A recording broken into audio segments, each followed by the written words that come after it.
Hello there, and welcome to the Sleepy Science Channel. Tonight, we'll be exploring the greatest story ever told.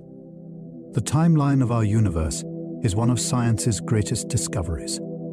From the first moments of cosmic history to the distant future still waiting beyond our view. It is a story written in light, gravity, matter, and time.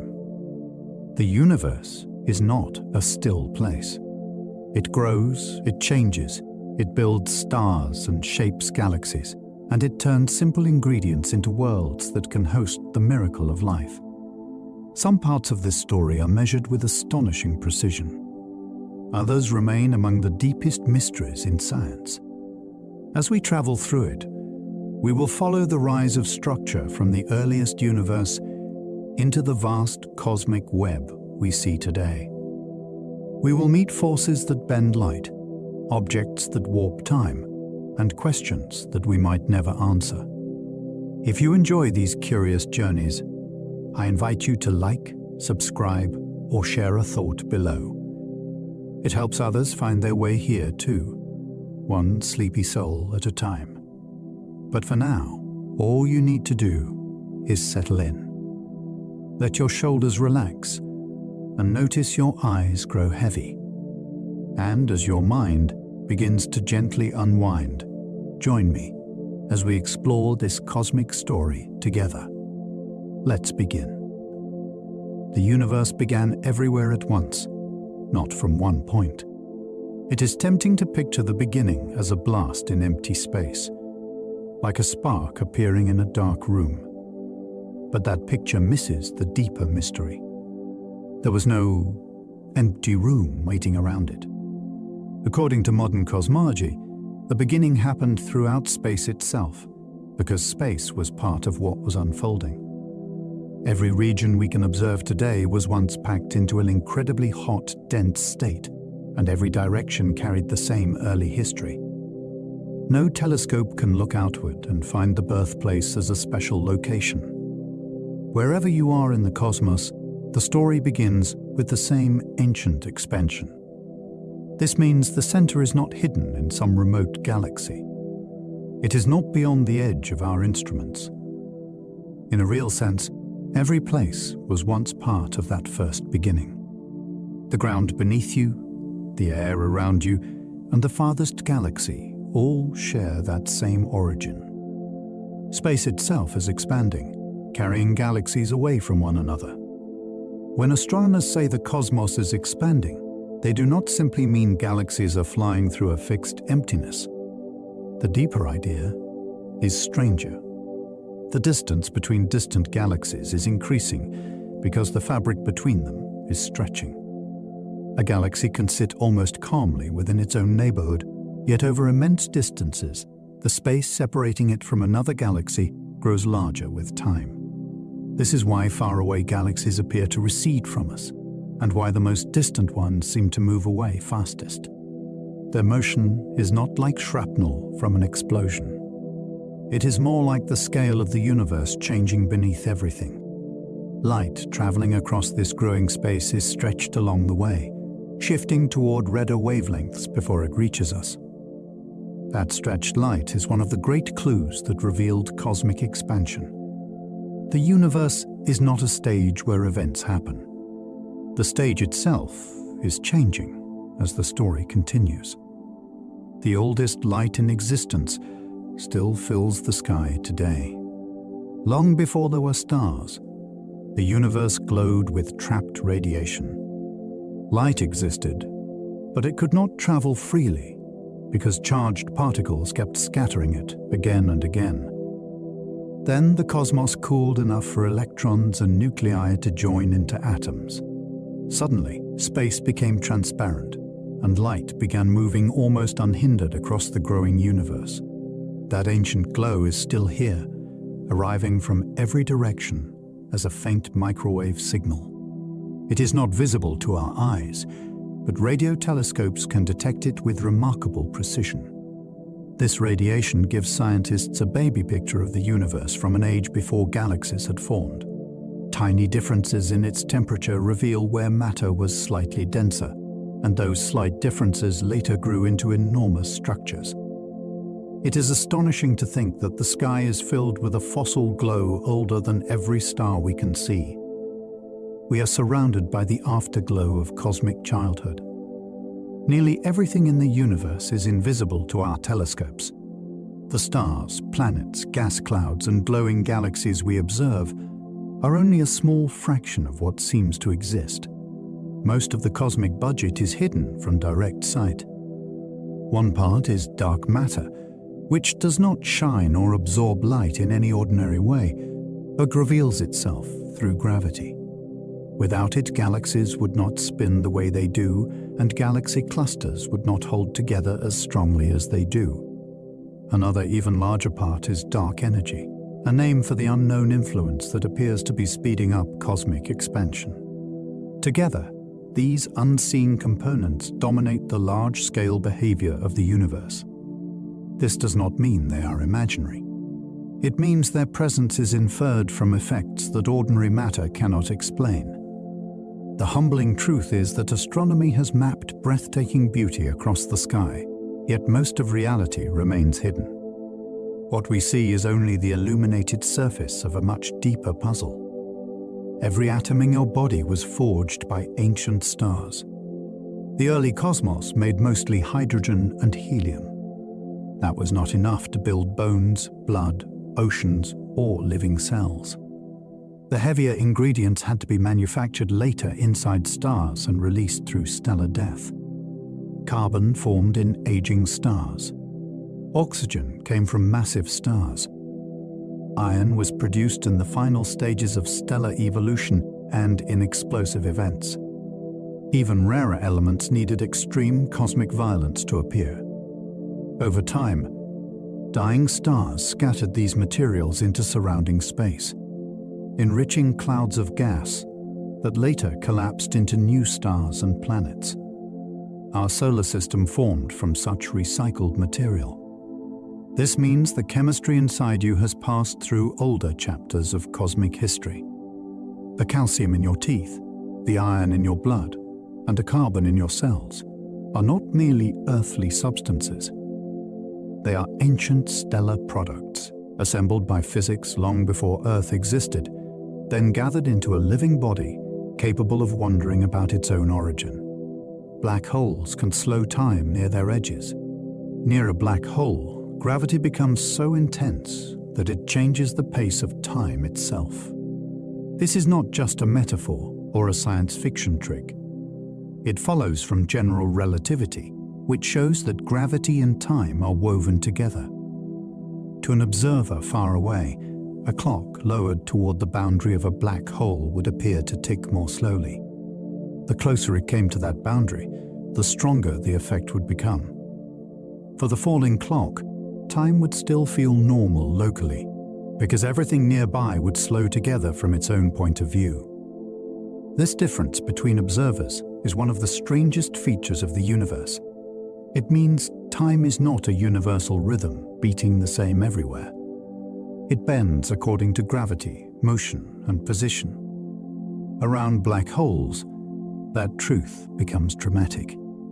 The edge is not a solid surface, but it marks a place where escape becomes impossible and time itself behaves differently. The universe was once too hot for atoms to exist. In its earliest stages, the cosmos was not filled with familiar matter. It was a searing mixture of particles and radiation, so energetic that atoms could not hold together. Electrons moved freely instead of settling around nuclei, and light was constantly knocked off course by charged particles.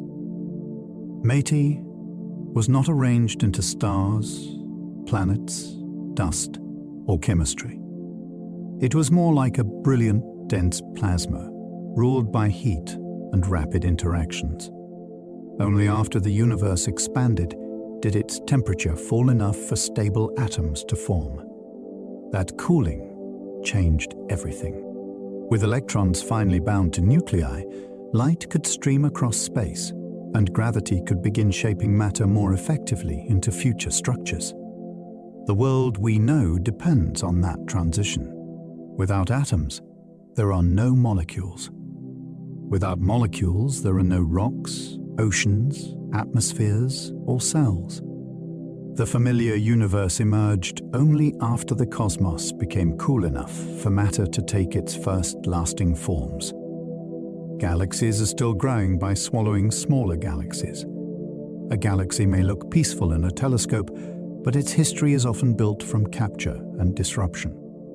Large galaxies grow by drawing in smaller companions with gravity. As a small galaxy falls inward, tidal forces stretch it apart, pulling stars into long streams that can wrap around the larger system. These faint trails are like archaeological evidence written in starlight. They show that galaxies are not finished objects. They are evolving structures, assembled piece by piece across immense spans of time. The Milky Way has absorbed smaller galaxies before, and it is still interacting with dwarf companions today.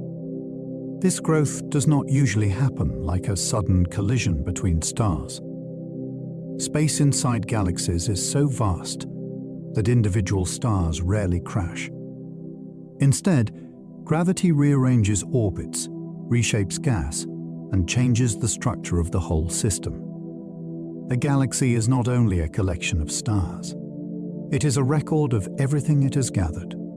The future of the universe may be dark, cold, and endless. Cosmologists study not only where the universe came from, but where it may be going. Current evidence suggests expansion will continue, and distant galaxies will drift farther from one another. Over vast stretches of future time, star formation may slow as gas is used up or locked away. The brightest stars will die first. Smaller red stars may shine for unimaginably long periods, but even they will eventually fade. Galaxies could become filled with stellar remnants, dim planets, black holes, and cold debris. If expansion keeps accelerating, faraway regions of the cosmos may become forever unreachable, leaving each surviving galaxy group increasingly isolated. This possible fate is often called heat death, though it is not a fiery ending. It is a gradual loss of usable energy and contrast. The universe would not vanish in a dramatic moment. It would continue thinning, cooling, and fading, carrying time forward into a future almost beyond imagination. We can see billions of years into the past with light. Astronomy is a form of time travel because light does not arrive instantly. When you look at the moon, you see it as it was moments ago. When telescopes study nearby stars, they see years into the past. When they collect light from remote galaxies, they are receiving messages that began their journey when the universe was much younger. This is why deep space images are also historical records. A distant galaxy is not shown as it looks today, but as it looked when its light set out. The farther we look, the earlier the chapter we are reading. Powerful observatories can study galaxies from an age before our solar system existed, and some from times close to the dawn of galaxy formation. This makes the night sky more than a view across distance. It is a layered archive of cosmic history, where every photon carries a timestamp from the place it left behind. The Big Bang was the beginning of space-time itself. The phrase can make the beginning sound like an explosion inside a pre-existing void. The scientific idea is much deeper. It describes an early state when the universe was extremely hot, dense, and rapidly expanding. Space was not a container sitting outside the event. Time was not a separate clock already ticking beyond it. In our best models, space-time is part of the universe's physical structure, and the earliest moment we can describe marks the limit of those models. Asking what happened before may not have a simple meaning, because ordinary time may not extend cleanly past that boundary. Scientists can trace the expansion back with great confidence to extremely early conditions, but the absolute beginning remains linked to unresolved questions about gravity and quantum physics. This makes the Big Bang both a powerful explanation and a frontier. It tells us how the observable universe evolved from a hot, early state, while still pointing toward deeper unknowns. Time may have started when the universe began expanding. We often imagine time as a line that stretches endlessly backward. Cosmology challenges that instinct. If time is part of space-time, and space-time was once in an extremely compressed early state, then the question of a time before the beginning becomes surprisingly difficult. Some theories suggest that time itself emerged with cosmic expansion. In that view, there was no earlier ticking clock waiting for events to happen. There was no empty duration sitting outside the universe. The beginning would be the origin of the very framework that lets before and after make sense. This does not mean every mystery is solved. Physicists still explore ideas involving quantum gravity, bouncing universes, and deeper structures beneath ordinary time. But even the possibility is astonishing. The flow you feel in every heartbeat may be connected to the same cosmic unfolding that shaped galaxies. Time is not merely a background. It may be one of the universe's oldest creations. The newborn universe was smaller than any galaxy today. In the earliest moments we can meaningfully discuss, the region that became our observable universe was compressed into a state of extraordinary density and heat. It was not a little ball floating inside space. Rather, all the space that would later stretch into our visible cosmos was once packed far more tightly than it is now. Comparing this beginning to a galaxy is almost misleading, because galaxies themselves appeared much later. Still, the contrast helps the mind approach the scale of cosmic growth. The stars of the Milky Way now spread across a vast disk of light, yet the material and space tied to our cosmic horizon began in a condition unbelievably smaller and hotter. From that compact state, expansion carried regions apart, lowered temperatures, and allowed structure to emerge step by step. The grandeur of today's universe began from conditions so extreme that ordinary intuition fails. Everything large started from something almost impossibly dense. Inflation may have stretched the universe faster than light. One of the boldest ideas in cosmology is that the infant universe experienced an incredibly brief surge of expansion. During this episode, space itself may have grown at a staggering rate, smoothing the cosmos and stretching tiny fluctuations across enormous distances. This does not break the rule that objects cannot move through space faster than light. The rule applies to motion through space, while inflation concerns the expansion of space itself. The theory helps explain why the universe looks so uniform in regions that seem too far apart to have exchanged signals in the usual way. It also explains how microscopic variations could become the starting patterns for later cosmic structure. Inflation is not proven in every detail, and scientists continue to test its predictions through ancient radiation and the distribution of galaxies. Yet it remains a powerful idea. A fraction of a moment may have shaped the entire observable universe we see today.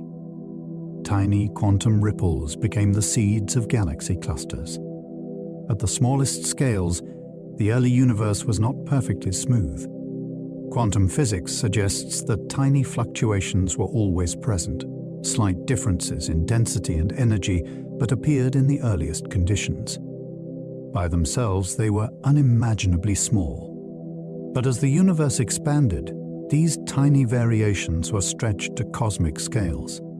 Gravity then gave them importance. Regions that were slightly denser attracted more matter over time. Slowly, those small advantages grew into large structures. Gas gathered. Stars formed. Galaxies assembled. Clusters collected into even larger patterns. The vast cosmic web began with these delicate irregularities. That is one of the most astonishing links in science. The largest structures we observe today may trace their ancestry to the smallest possible disturbances. When astronomers map galaxy clusters, they are not only studying where matter ended up, they are reading the magnified outcome of ancient quantum uncertainty, amplified by gravity across nearly the whole history of the universe. Matter barely defeated antimatter in the universe's first moments.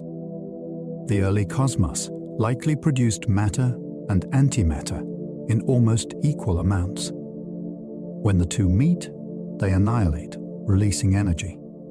If the balance had been perfectly equal, nearly everything would have vanished into radiation, leaving no stars, no planets, and no chemistry for life. But something tipped the scales. For reasons still being investigated, matter gained a tiny advantage. It may have been only a minuscule excess, but that slight imbalance changed everything. After matter and antimatter destroyed each other in vast numbers, the leftover matter became the raw material for the universe we know. Every galaxy, cloud, ocean, and living cell depends on that ancient asymmetry. Scientists search for the explanation through particle physics, studying how nature treats matter and antimatter differently under rare conditions. The mystery is profound because it asks why anything material survived at all. Our existence may depend on one of the smallest victories in cosmic history. Most antimatter vanished almost completely after the Big Bang. Antimatter is not fantasy. It is real, measurable, and routinely created in high-energy experiments and some natural processes. Antiparticles have the same mass as their matter counterparts, but opposite electric charge or related quantum properties. In the hot, early universe, particles and antiparticles were constantly appearing and destroying one another. As the cosmos cooled, creation became less common, while annihilation continued wherever opposites met. Because matter seems to have had a slight surplus, the antimatter population was almost entirely wiped out. Today, large regions made of antimatter have not been found, and the universe appears overwhelmingly matter-dominated. Small amounts still appear in cosmic rays, radioactive decay, and particle collisions, but not as whole galaxies or stars. This absence is itself a clue. The universe bears the mark of an enormous vanished partner. Antimatter once filled the young cosmos, then disappeared so thoroughly that its missing abundance became one of science's deepest questions. The first atoms formed when the universe finally cooled enough. For a long stretch after the beginning, atomic nuclei and electrons existed separately in a hot particle fog. Light could not travel far because free electrons kept scattering photons. As expansion continued, the temperature dropped until electrons could settle around nuclei without being immediately knocked away. This event is called recombination, although it was really the first widespread combination of electrons with nuclei. Hydrogen atoms became especially important because hydrogen was the most abundant element. With charged particles bound into neutral atoms, the universe changed character. Light moved freely across space, giving rise to the ancient background radiation we detect today. Matter also became better able to gather under gravity, because radiation no longer pushed against it in quite the same way. A universe of trapped light became a universe where structure could grow more effectively. The formation of atoms was not a small chemical footnote. It was the moment the cosmos became transparent. Hydrogen became the first great building block of everything. The simplest atom became the universe's most important raw material. With one proton and one electron, hydrogen is plain compared with the complex elements in rocks, oceans, and bodies. Yet its simplicity made it abundant. After the early universe cooled, hydrogen filled space in enormous quantities.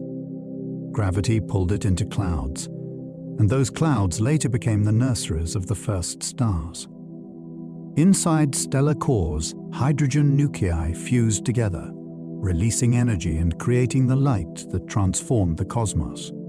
Every ordinary star spends much of its life converting hydrogen into helium.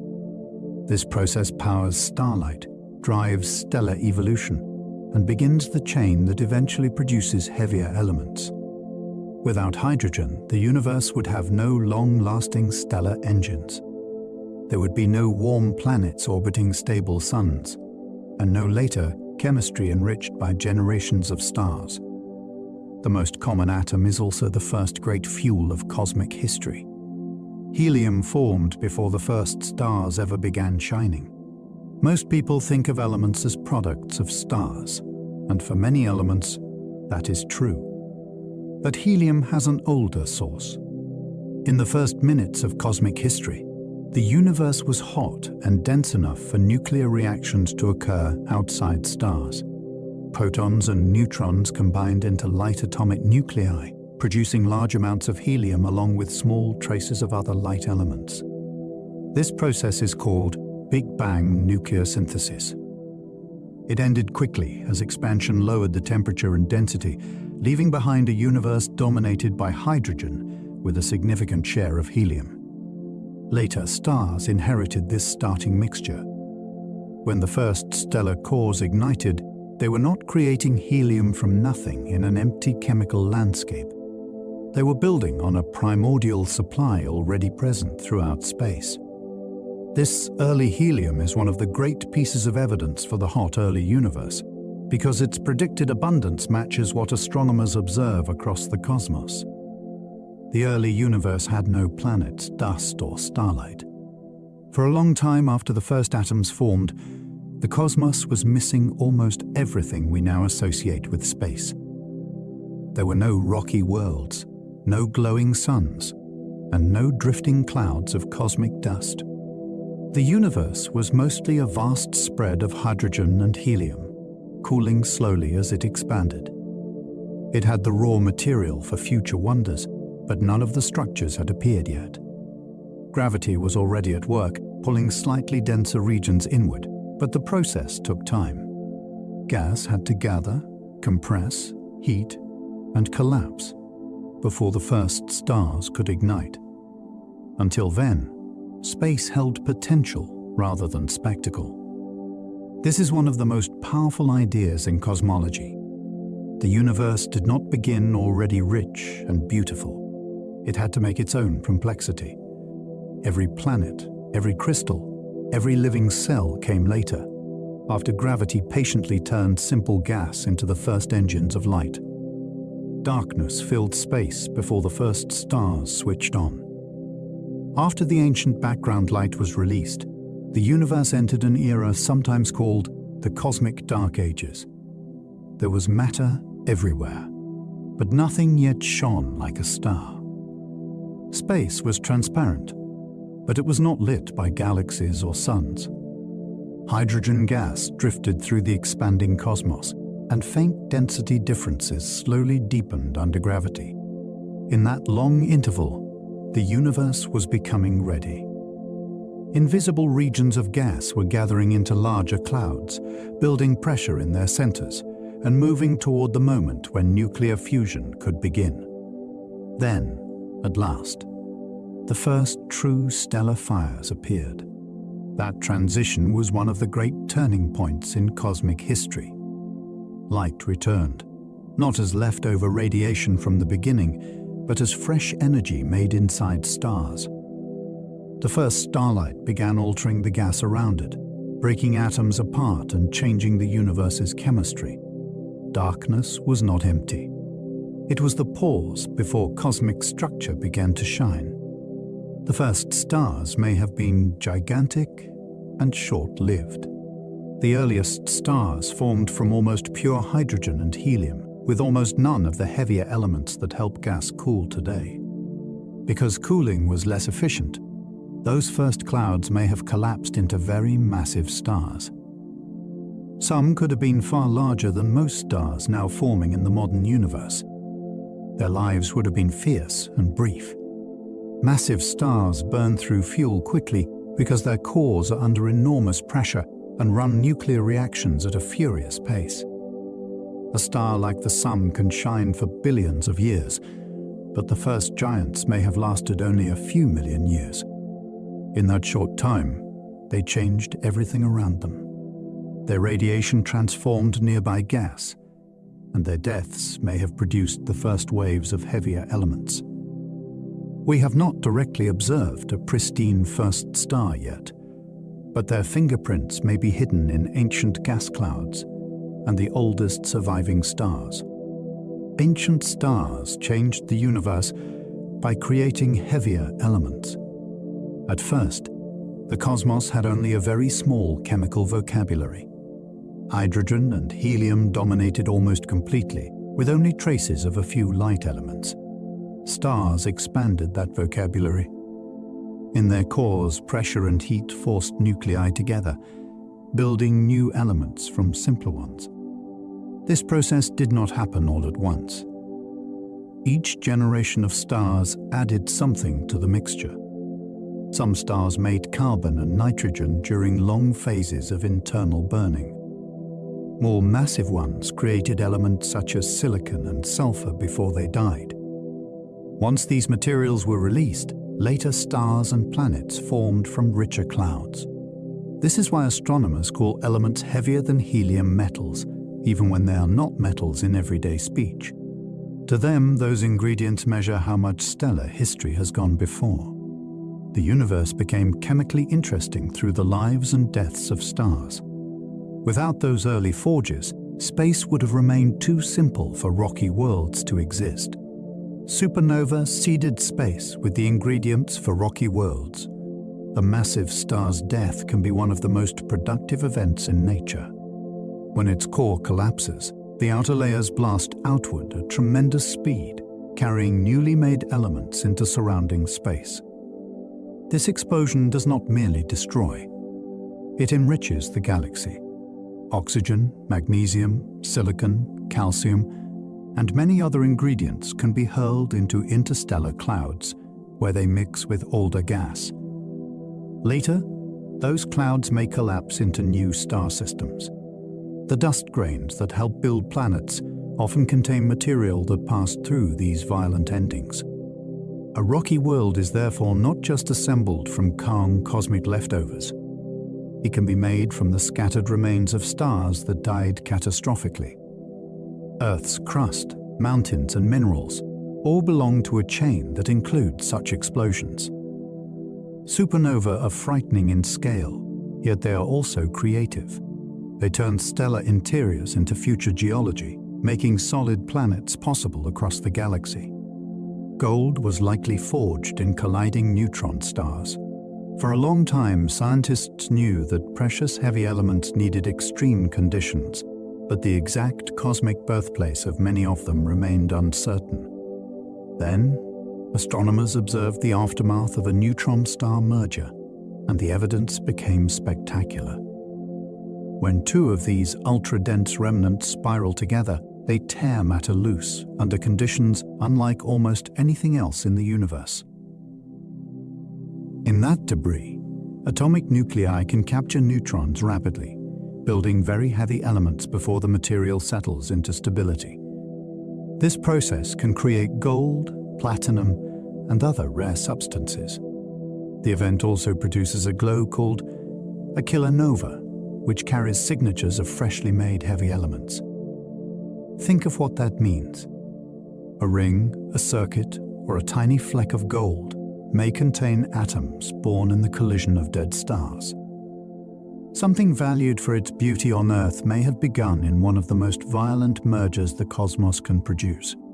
Carbon atoms were cooked inside aging red giant stars.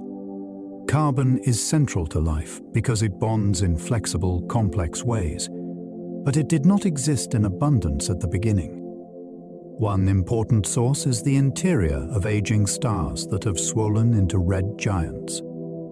After a star uses much of its hydrogen fuel, its core changes and helium can begin fusing into carbon through a delicate sequence of reactions. This process requires a remarkable balance of nuclear physics. 3 helium nuclei must come together in conditions of intense heat and density, and the result is carbon. Later, the star can dredge this material upward and release it through winds that carry enriched gas into space. Some of that carbon becomes dust. Some joins clouds that form new stars. Some eventually becomes planets, atmospheres, oceans, and organisms. The element that makes long chains in biology was prepared inside stars that were nearing the ends of their lives. Living chemistry has an ancient stellar kitchen. Oxygen became common because massive stars lived fast and died. Oxygen is one of the great elements of the cosmos. It fills rocks, water, atmospheres, and living tissue, yet its abundance depends strongly on massive stars. These stars run hotter and faster than smaller ones. Deep in their interiors, nuclear reactions build oxygen from lighter elements during advanced stages of stellar burning. Because massive stars have short lives, they return their products to space quickly on cosmic timescales. Their winds and explosions enrich nearby gas with oxygen long before smaller stars finish their slower evolution. This matters enormously for planets. Oxygen bonds readily with silicon, magnesium, iron, and hydrogen, helping create minerals and water. When astronomers study oxygen in distant galaxies, they are also studying the pace of stellar birth and death. The oxygen in a breath did not come directly from those ancient explosions in its molecular form, but the atoms themselves were made by stars that burned brilliantly and ended violently. Iron marks the final fuel of many massive stars. A massive star survives by balancing gravity against energy released from nuclear fusion. For much of its life, fusion provides outward pressure, keeping the star from collapsing under its own weight. As it ages, it burns through different fuels in layers, creating heavier elements in its core. But iron is different. Fusing iron does not release useful energy in the way lighter elements do. Instead of helping support the star, iron signals that the core has reached a dead end. When enough iron builds up, the pressure support can fail. Gravity wins, and the core collapses with astonishing speed. That collapse can trigger a supernova, sending the outer layers outward, while the inner core becomes a compact remnant. Iron is familiar to us in tools, buildings, blood, and planetary cores, but in massive stars, it carries a dramatic meaning. It is the ash of fusion, the point where one kind of stellar life can no longer continue. A supernova can outshine its entire galaxy for weeks. When a star explodes at the end of its life, the release of energy can be so intense that a single point of light rivals billions of stars. For a brief period, the dying star may become brighter than the galaxy that contains it. Astronomers can see such events across immense distances, which makes them powerful markers in the history of the universe. Some supernovae also follow predictable brightness patterns, allowing scientists to measure cosmic distances and study the expansion of space. Up close, such an explosion would be devastating. From far away, it is a brilliant signal that something profound has happened. The blast sends shock waves through nearby gas, sometimes compressing clouds and influencing later star formation. It also leaves behind expanding remnants that glow for thousands of years. A supernova is not only a final flare. It is an announcement, a chemical delivery system, and a cosmic beacon all at once. Neutron stars are city-sized remnants with star-sized mass. After some massive stars explode, their cores collapse into objects so dense that ordinary atoms cannot survive. Protons and electrons are crushed together, forming matter dominated by neutrons. The result can contain more mass than the Sun packed into a sphere only about the width of a large city. This density is almost impossible to picture. A tiny amount of neutron star material would weigh more than mountains if it could exist on Earth. Gravity at the surface is extreme, and the crust may be harder than any known material. These objects are not simply dead cinders. They can spin rapidly, hold intense magnetic fields, and release powerful radiation. Their interiors may contain exotic states of matter that laboratories cannot reproduce. A neutron star is a natural experiment created by gravity. It takes the remains of a stellar core and compresses them until matter enters a realm far beyond everyday experience. Pulsars flash with astonishing regularity as they spin. Some neutron stars reveal themselves as cosmic lighthouses. They send beams of radiation from their magnetic poles, and if those beams sweep across Earth, our telescopes detect pulses. The timing can be extraordinarily precise. Some pulsars rotate many times each second, while others tick more slowly, but their signals can be stable enough to rival fine clocks. This regularity helped astronomers realize they were not seeing random flickers. They were watching compact remnants turning in space. Pulsars have become tools for studying gravity, dense matter, and the space between stars. Their pulses can reveal whether they are orbiting another object, moving through gas, or slowly losing rotational energy. Some scientists even use networks of pulsars to search for very long wavelength gravitational waves. What began as mysterious repeating signals became one of astronomy's greatest discoveries. A collapsed star can announce its presence not with steady light, but with a rhythm sharp enough to measure the cosmos. Magnetars have the strongest magnetic fields ever observed. Among neutron stars, magnetars are the extreme specialists. Their magnetic fields can be 1,000 trillion times stronger than Earth's, and that strength changes how matter behaves around them. The field can stress the star's crust until it cracks, releasing enormous bursts of high-energy radiation. Some flares from magnetars are so powerful that they can affect detectors and satellites from across the galaxy. The object itself may be only city-sized, but its magnetic influence is vast and violent. Scientists think magnetars are born when certain stellar cores collapse under conditions that amplify magnetic fields to incredible levels. They do not shine steadily like ordinary stars. Instead, they can erupt unpredictably, as if the star's own magnetism is twisting and snapping. Magnetars show that gravity is not the only force capable of producing cosmic extremes. Magnetism, when packed into a collapsed star, becomes one of the most intense powers known in nature. Some stars die quietly and become white dwarfs. Not every star ends with a dramatic explosion. Stars more like the Sun follow a slower path. After swelling into a red giant, such a star sheds its outer layers into space, leaving behind a hot, compact core. That core becomes a white dwarf. It no longer generates energy through normal fusion, but it remains intensely hot from its previous life.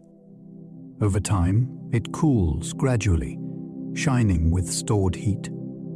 The material inside is packed tightly by gravity, but it is supported by quantum pressure rather than ordinary gas pressure. A white dwarf can be roughly Earth-sized while holding a mass comparable to the Sun. Around it, the expelled outer layers may glow as a planetary nebula, forming delicate shells of gas. This ending is quiet only compared with a supernova. It is still a profound transformation. A star that once warmed planets can become a dense ember, fading with extraordinary patience. White dwarfs can burn for longer than the universe's current age. A white dwarf does not burn fuel like a living star, but it can glow for an almost unimaginable length of time. Its light comes from heat stored in its dense interior.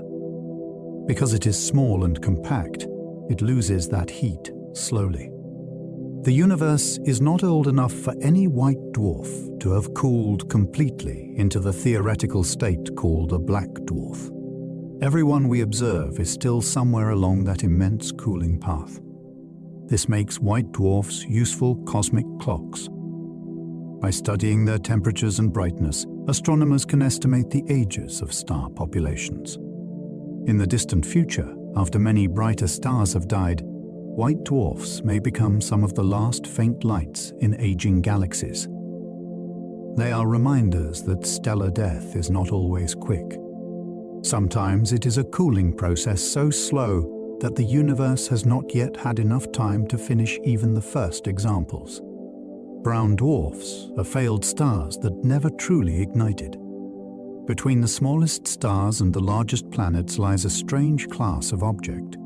Brown dwarfs form from collapsing gas clouds, as stars do, but they do not gather enough mass to sustain long-term hydrogen fusion in their cores. Some can briefly fuse a heavier form of hydrogen called deuterium, but they never become stable stars like the Sun.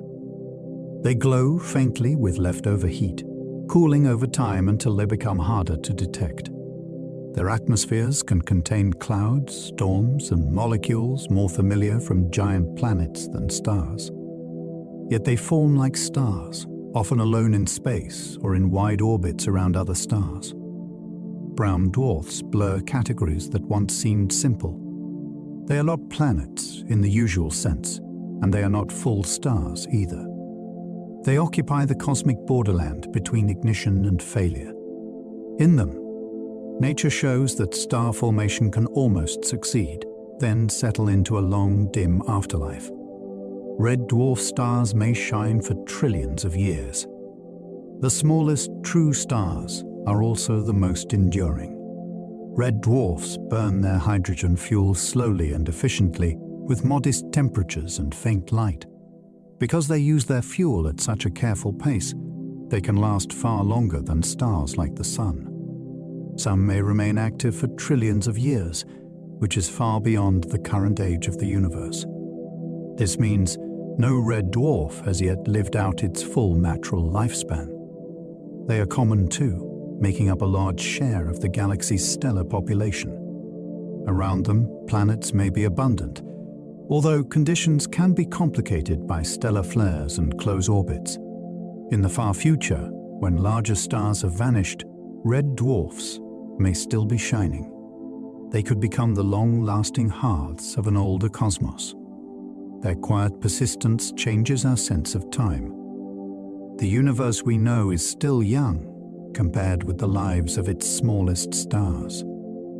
The Sun formed from recycled material left by older stars. Our star did not appear from untouched cosmic gas. It formed from a cloud already enriched by earlier generations of stellar life. That cloud contained hydrogen and helium, but also heavier elements made in stars that lived and died before the Sun existed. These ingredients became part of the newborn solar system. The Sun inherited them, and so did the planets, moons, asteroids, and comets. Scientists can read this history in the chemical composition of meteorites and in the abundance of elements found in the Sun itself. The solar system is therefore not a first chapter. It is a later paragraph in a much older galactic story. Before the Sun shone, other stars had already forged silicon, iron, carbon, oxygen, and many other elements. Their released material drifted through interstellar space until gravity gathered it again.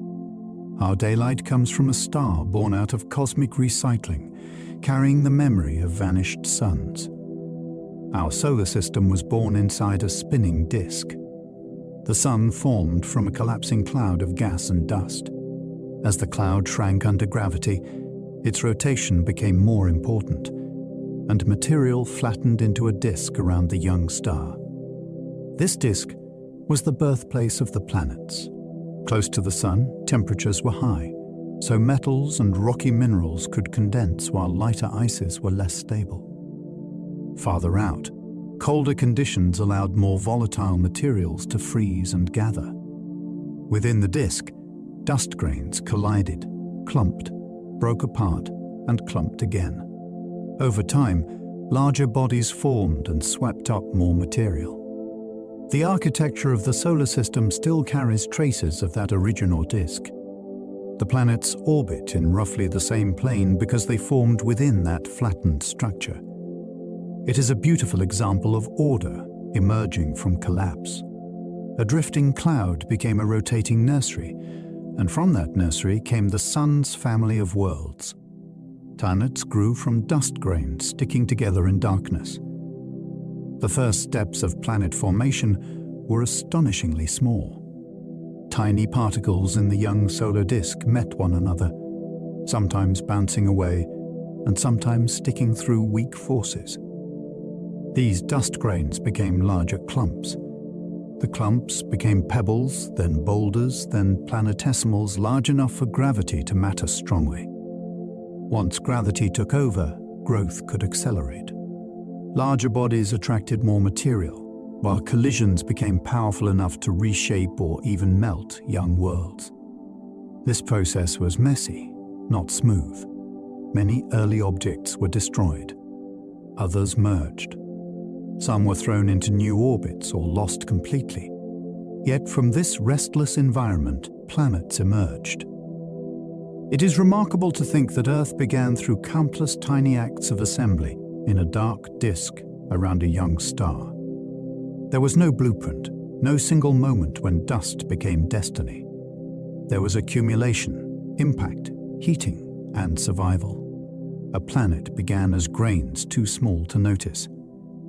Jupiter may have shaped the architecture of our solar system. The largest planet is not merely another world orbiting the Sun. Its gravity has influenced the entire system. During the early stages of planet formation, Jupiter may have migrated through the disk, disturbing smaller bodies and helping determine where material could gather. Its presence affected the asteroid belt, influenced the growth of the inner planets, and helped scatter icy objects across distant regions. Some models suggest that Jupiter and Saturn together prevented the inner solar system from becoming packed with larger rocky worlds. Jupiter also continues to shape orbits today. Its gravitational pull can redirect comets and asteroids, sometimes sending them inward and sometimes ejecting them away from the Sun. It acts as both disruptor and shield, depending on the object and its path. Without Jupiter, the solar system might have developed very differently. Earth's history is not only a story of our planet. It is also shaped by the giant neighbor that dominates the outer system. Earth formed after countless collisions between young, rocky bodies. Our planet was not assembled gently. In the young inner solar system, rocky objects orbited the Sun in crowded paths. They collided again and again, merging into larger bodies through impacts that released enormous heat. The Earth was likely molten in places, with heavy materials sinking inward and lighter materials rising toward the surface. Iron gathered into the core, while silicate rock formed the mantle and crust. Each collision changed the growing planet's mass, chemistry, spin, and heat. Some impacts added material. Others blasted debris into space. The process took tens of millions of years and ended with a world still hot, restless, and changing. This origin matters because it explains why Earth has layers, why it retained internal heat, and why its early surface was so unlike the familiar planet we know. The calm ground beneath us is the cooled result of an ancient construction zone built by impact. The Moon likely began after a Mars-sized impact. One of the most dramatic events in Earth's history may have created its companion. The leading idea is that a large body, often called Theia, struck the young Earth during the final stages of planet formation. The impact was so powerful that it threw enormous amounts of material into orbit. This debris formed a disk around Earth, and from that disk, the Moon gathered together. The theory helps explain important features of the Earth-Moon system, including the Moon's relatively large size and the similarities in some chemical signatures between lunar rocks and Earth's mantle. The collision would have transformed our planet, adding heat and changing its rotation. The Moon then influenced Earth's future by stabilizing its axial tilt and driving tides. A catastrophic impact became part of the reason our world developed the rhythms it has today. the bright disk in the night sky may be the lasting child of a violent beginning. Earth's water may have arrived from asteroids and ancient minerals. The origin of Earth's water is more complex than a single delivery event. Some water may have been present in the materials that built the planet, locked into minerals or carried by hydrated rocky bodies. More may have arrived later through impacts from asteroids rich in water-bearing compounds. Comets were once popular candidates, but many have water with isotopic signatures that do not match Earth as closely as some asteroid families do. The answer may involve several sources, blended over time. Water could have survived inside minerals during Earth's formation, been released by volcanic activity, and been supplemented by later impacts. This matters because water shaped the surface, atmosphere, climate, and eventual habitability of the planet. Every ocean may represent a combined inheritance from deep planetary chemistry and small bodies that crossed Earth's path. The water in a glass is not just local. It belongs to a long story of minerals, impacts, and planetary transformation. Meteorites preserve chemistry from before the planets were born. A meteorite can look like an ordinary stone, but some are older than Earth itself. Certain meteorites contain primitive material that formed in the early solar disk before planets finished assembling. Inside them are tiny mineral grains, metal flakes, and chemical patterns that record conditions from the solar system's birth. Some even contain pre-solar grains, which formed around other stars before the Sun existed. These grains survived the journey into the cloud that made our solar system and became trapped in small bodies that avoided complete melting. When such meteorites fall to Earth, scientists receive samples from a time no spacecraft could visit directly. By studying isotopes and minerals, researchers reconstruct temperatures, timelines, and processes from the earliest chapters of planetary formation.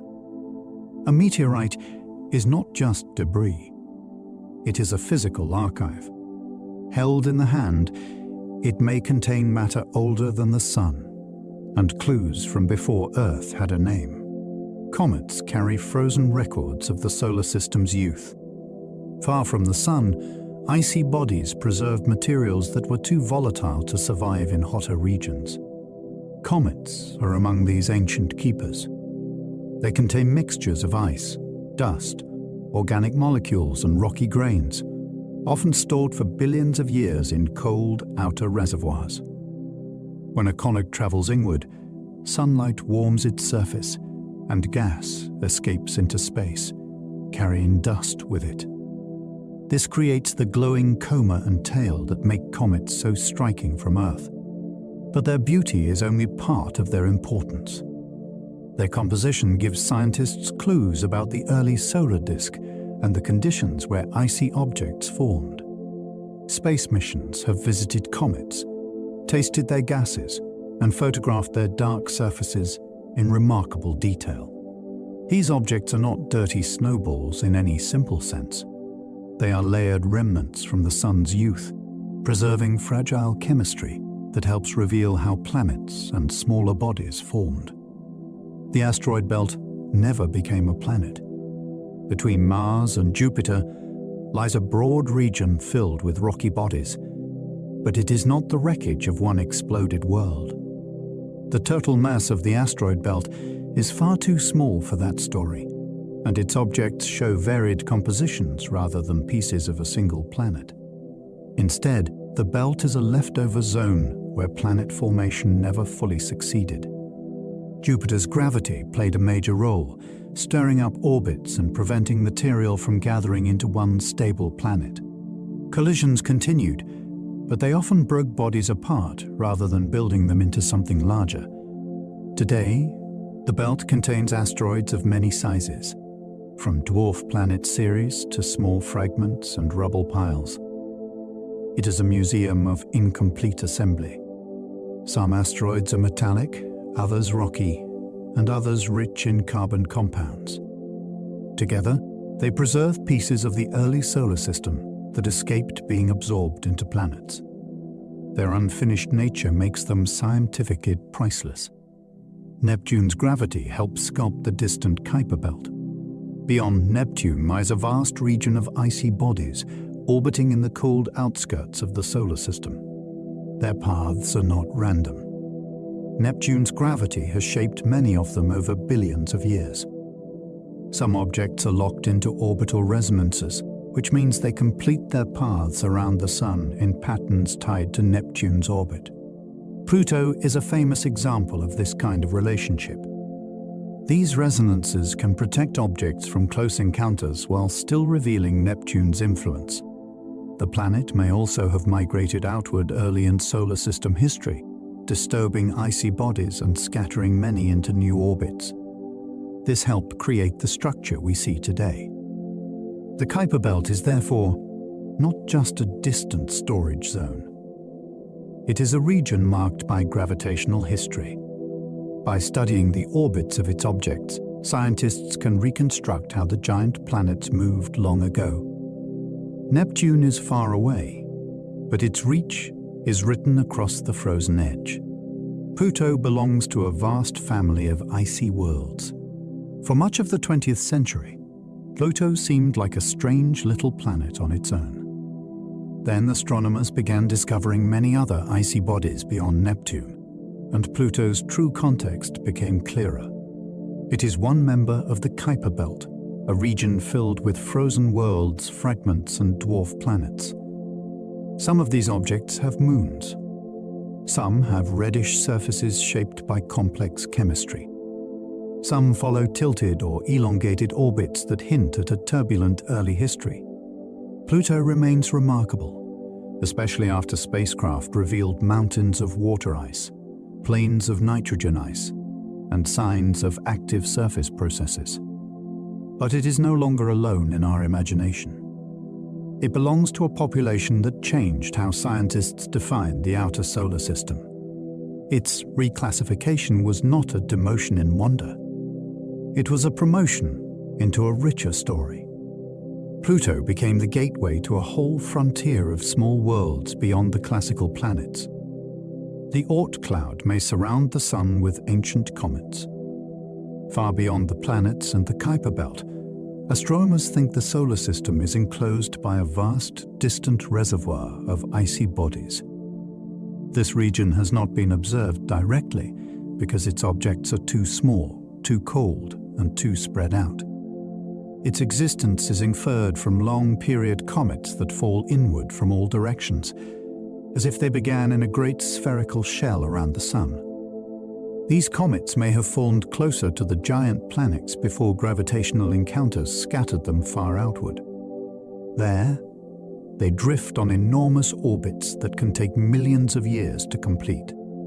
Passing stars and galactic tides may occasionally disturb them, sending a few toward the inner solar system. If this cloud exists as expected, it marks the Sun's most distant family of objects. It is less like a boundary wall and more like a faint outer memory, holding icy remnants from the solar system's earliest days. Rogue planets wander the galaxy without any parent star. Some worlds do not rise beneath any sun. They drift alone through interstellar space, unlit by day and untouched by seasons in the usual sense. These planets may have formed around stars and later been thrown out by gravitational chaos, especially during the crowded early stages of planetary systems. Others might have formed directly from collapsing clouds of gas, more like tiny failed stars than ordinary planets. Without a nearby star, their surfaces would be bitterly cold. But that does not make them simple. A thick atmosphere could trap internal heat. A layer of ice could hide a liquid ocean warmed from below by radioactive decay or tidal history. Some may even carry moons into darkness, forming miniature systems that travel together. Astronomers detect them through gravitational microlensing when a wandering world briefly bends the light of a background star. These lonely planets remind us that a world does not need a sunrise to have a story. Some exoplanets orbit two suns and see double sunsets. For generations, twin star worlds belonged mostly to science fiction. Then astronomers began finding real planets moving around binary stars, proving that nature can build stable worlds in systems once thought too chaotic. In some cases, a planet circles both stars at once, tracing a wide path around their shared center of mass. From its surface, if it has one, the sky would change in unfamiliar ways. Days could vary as the stars eclipse one another or shift positions. Shadows might not behave as they do on Earth. Seasons could depend not only on the planet's tilt and orbit, but on the dance of the suns themselves. These worlds are difficult to find because the light from two stars complicates the signal, yet several have been confirmed. Their existence shows that planet formation is more adaptable than we once imagined. Even in a system with two blazing centers, gravity can still make room for worlds. Hot Jupiters circle their stars in only a few days. The first planets found around sun-like stars shocked astronomers because they were nothing like our solar system's giants. Instead of orbiting far from their stars, some Jupiter-sized worlds were racing extremely close to them. These hot Jupiters can complete an entire year in just a few Earth days. Their upper atmospheres are blasted by radiation, heated to extreme temperatures, and sometimes swollen into enormous envelopes. Many are tidally locked, with one hemisphere facing constant starlight, while the other remains in permanent night. Winds may race between the two sides, trying to redistribute heat across a planet larger than any world in our inner solar system. The great mystery is how they got there. Giant planets are thought to form farther out, where icy materials are available, so hot Jupiters likely migrated inward or were pushed by gravitational interactions. They forced scientists to rethink planetary systems, because the universe clearly does not arrange worlds the way ours does. Lava worlds may have oceans made of molten rock. Some planets orbit so close to their stars that their surfaces may not be solid in any familiar way. On the day side of these worlds, temperatures can rise high enough to melt rock. Instead of water seas, there may be glowing oceans of liquid silicate with waves made from minerals that would form cliffs on Earth. The atmosphere, if one exists, could contain vaporized rock, sodium, and other unusual gases pulled from the molten surface. Winds might carry this material toward cooler regions, where it could condense and fall as mineral rain. The night side may be cooler, perhaps crusted over in hardened lava, creating a stark contrast between furnace and darkness. These worlds are laboratories for extreme geology. They show what happens when a rocky planet is held too close to stellar fire. Earth's early surface was once molten after huge impacts, but on lava worlds, that ancient nightmare can become a permanent climate. Some planets could rain glass sideways in brutal winds. One famous blue exoplanet has weather so violent that the word rain almost feels too gentle. Its color may come from tiny silicate particles high in the atmosphere, the same basic ingredients found in glass. The planet orbits close to its star, so its air is heated to fierce temperatures, while powerful winds race around the globe at extraordinary speeds. Under those conditions, silicate droplets may form and fall, not downward in a calm shower, but sideways through a roaring atmosphere. From far away, the world looks beautifully blue, almost inviting at first glance. But that color hides a place where skies are filled with mineral haze and storm systems beyond anything on Earth. It is a reminder that appearances can deceive in astronomy. A familiar color does not promise familiar conditions.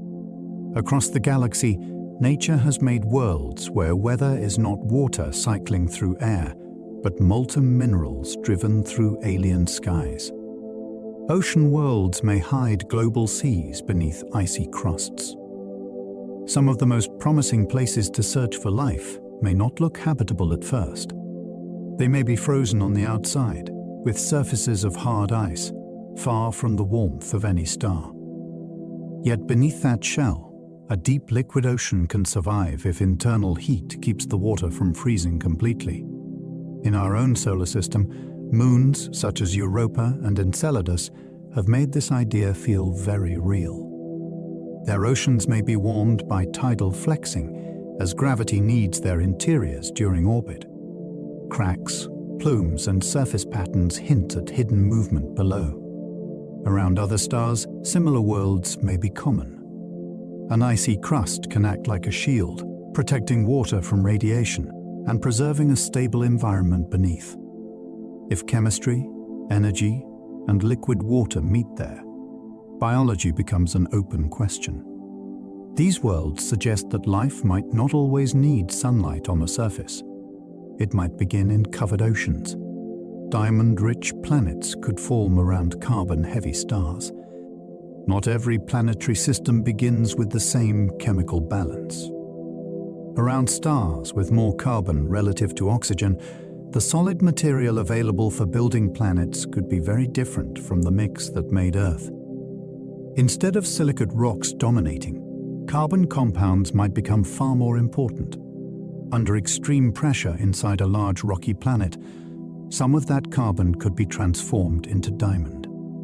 Such a world would not look like a sparkling jewel in a display case.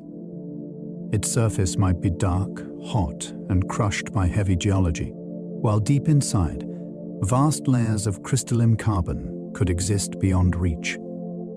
These planets are still candidates and possibilities rather than familiar places, but the idea is scientifically serious because planet chemistry depends on the ingredients present at birth. Earth is rich in oxygen bonded to rock. Elsewhere, a planet's interior might be built around carbon's strange versatility, turning planetary geology into something profoundly unfamiliar. Super-Earths may be rocky worlds larger than our planet. Between Earth and Neptune lies a planetary size range that our solar system strangely lacks. Astronomers call many of these worlds super-Earths, though the name can be misleading. It does not mean they are better than Earth, or necessarily habitable. It means they are larger than our planet, but smaller than icy giants like Neptune. Some may be rocky. Others may hold thick atmospheres, deep oceans, or dense envelopes of gas. Their gravity could be much stronger than ours, affecting mountains, atmospheres, and volcanic activity. Because they are common around other stars, their absence here is one of the quiet puzzles of planetary science. Studying them helps scientists understand how planets grow, how atmospheres are kept or lost, and how size changes the fate of a world. Somewhere among them may be planets with stable climates, active interiors, and long histories.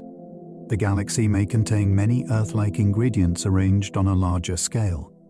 Many Neptunes are common, yet absent from our solar system. One of the biggest surprises from exoplanet surveys is the abundance of worlds larger than Earth but smaller than Neptune.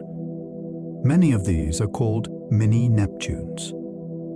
They may have rocky or icy cores wrapped in thick atmospheres of hydrogen and helium, perhaps with clouds and chemistry unlike anything nearby. Our solar system has rocky inner planets and large outer giants, but nothing in this middle category. That absence makes these worlds especially important. They may represent a common outcome of planet formation that our system somehow avoided or lost during its early history. Some mini-Neptunes orbit close to their stars, where radiation can slowly strip away their atmospheres. Others may keep their envelopes for billions of years. They are not easy to picture because no local example waits for spacecraft comparison. Each discovery reminds us that our solar system is not the template for all others. It is only one arrangement among many. Astronomers can study alien atmospheres by watching starlight dim. When a planet passes in front of its star, it blocks a small portion of the star's light. That tiny dip can reveal the planet's size and orbit. But there is an even more delicate clue hidden in the starlight. Some light passes through the planet's atmosphere before reaching us, and gases in that atmosphere absorb specific colors. By splitting the light into a spectrum, astronomers can search for fingerprints of molecules such as water vapor, carbon dioxide, methane, or sodium. This method turns a distant world into a shadow with chemistry. The planet itself may be too far away to image clearly, yet its air can leave readable marks across interstellar distance. The measurements are difficult because stars are bright and planets are small, but modern telescopes are making them increasingly powerful. Through these faint changes in light, scientists are beginning to ask what alien skies are made of, and whether any might hint at habitability. The Milky Way contains hundreds of billions of stars. Our galaxy is so large that ordinary numbers begin to lose their meaning. The Sun is only one star among a vast population, spread through a disk, a central bulge, and a surrounding halo. Some stars are bright blue and short-lived. Others are small red stars that may last for immense stretches of time. Many are hidden from our eyes by dust, distance, or faintness. From Earth, the Milky Way appears as a pale band across dark skies because we are looking through the crowded plane of the galaxy from within it. We cannot step outside to take a full photograph. So astronomers build its map from star counts, gas motions, infrared observations, and radio signals. The result is a grand spiral system that contains our entire known home. Every constellation we see belongs to this local stellar city. The night sky is not scattered at random. It is our view from inside a galaxy. Our galaxy is surrounded by a halo of dark matter.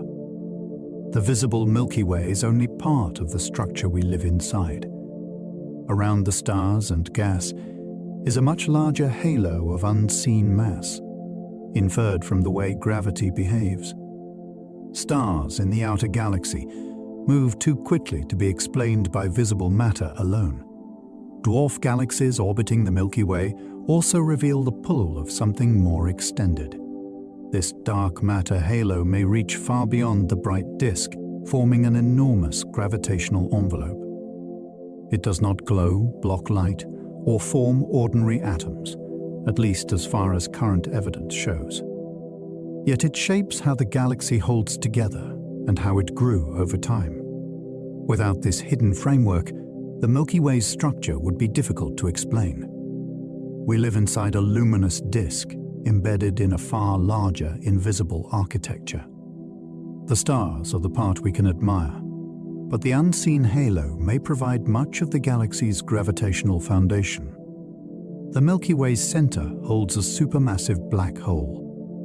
At the heart of our galaxy lies an object so compact and massive that stars whip around it at extraordinary speeds.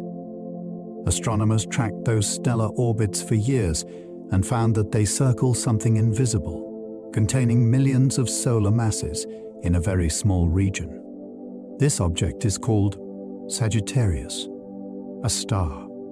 It is far less active than the brilliant black holes that power quasars, but it is still the gravitational anchor of the galactic center. Around it lies a crowded environment of stars, gas clouds, magnetic fields, and energetic radiation. Occasionally, material falling nearby produces flares, giving scientists a glimpse of the physics close to the event horizon. The discovery transformed the idea of our galaxy. The Milky Way is not only a spiral of stars. It is organized around a dark central engine. Deep behind the dust of the galactic core, a black hole sits at the center of our stellar home. Sagittarius A star weighs millions of times more than the Sun. The mass of our galaxy's central black hole is known not by seeing its surface, because it has none, but by watching what moves around it.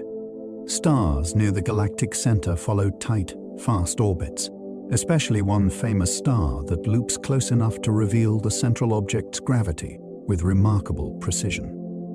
From these motions, astronomers calculate a mass of about 4 million suns packed into a region smaller than our solar system. That is enormous by human standards, yet modest compared with some supermassive black holes in other galaxies, which can weigh billions of suns. Sagittarius A star is therefore both extreme and strangely restrained. It is powerful enough to dominate the very center of the Milky Way, but not currently feeding at the rate needed to blaze as a quasar.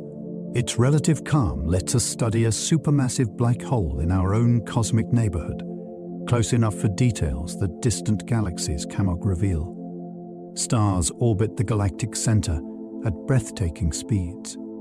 Near the Milky Way's core, gravity rules with stunning force. Stars close to the central black hole move along paths that would seem impossible in our calmer neighborhood. Some reach thousands of kilometers per second as they swing through the inner region. Their orbits are not only fast, they are scientific evidence. By tracking their positions over years, astronomers proved that a huge amount of mass must be concentrated in a tiny volume at the galactic center. These stars act like test particles, tracing the invisible gravitational field around them. One of them passes close enough to test predictions from general relativity because its path shifts slightly as space-time curves near the black hole. Imagine a star as a probe, not built by humans, but placed by nature in the perfect orbit to reveal hidden mass. Around the center of the Milky Way, stars become messengers, carrying information through their motion. Our solar system takes 1 galactic year to circle home. Earth orbits the Sun once each year, but the Sun is also moving around the center of the Milky Way. This larger journey takes roughly 225 million Earth years. That span is sometimes called a galactic year. Since the solar system formed, it has completed only about 20 such circuits. The last time we were in a similar position around the galaxy, the continents, climates, and living world of Earth were dramatically different. The path is not a perfect, simple circle. The Sun moves with the rotating disk while also bobbing slightly above and below the galactic plane. During this journey, it passes through changing neighborhoods of gas, dust, and stars. Human history is so brief that this motion feels invisible, yet it never stops. While we measure days by sunrise, our entire planetary system is also traveling through the Milky Way on a timescale that dwarfs biology and civilization. The Milky Way has swallowed smaller galaxies before. Our galaxy carries evidence of ancient meals. In the halo around the Milky Way, astronomers find stars moving in streams and groups that do not match the motion of the main disk. Their chemistry and orbits suggest they once belonged to smaller galaxies that were pulled apart by gravity. One major past merger, identified through stellar motions, seems to have added a large population of stars to the halo billions of years ago. These events help build the Milky Way into the galaxy we know. The process is not like a monster gulping down stars one by one. It is a slow gravitational unraveling, where a smaller galaxy loses its shape and becomes part of a larger system. This history means the Milky Way is partly assembled from outsiders. Some stars overhead may not have been born in our galaxy at all. They may be immigrants from vanished systems, now woven into our sky.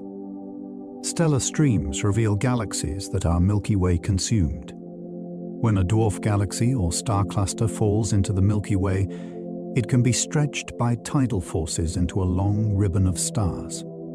These stellar streams may wrap around the galaxy like faint trails, preserving the orbit of the object that created them. They are difficult to detect because their stars are spread thinly across the sky, but modern surveys have revealed many of them. Each stream is a clue to a lost structure. By mapping its path, scientists can infer the gravitational shape of the Milky Way, including the distribution of dark matter. Streams are therefore both fossils and measuring tools.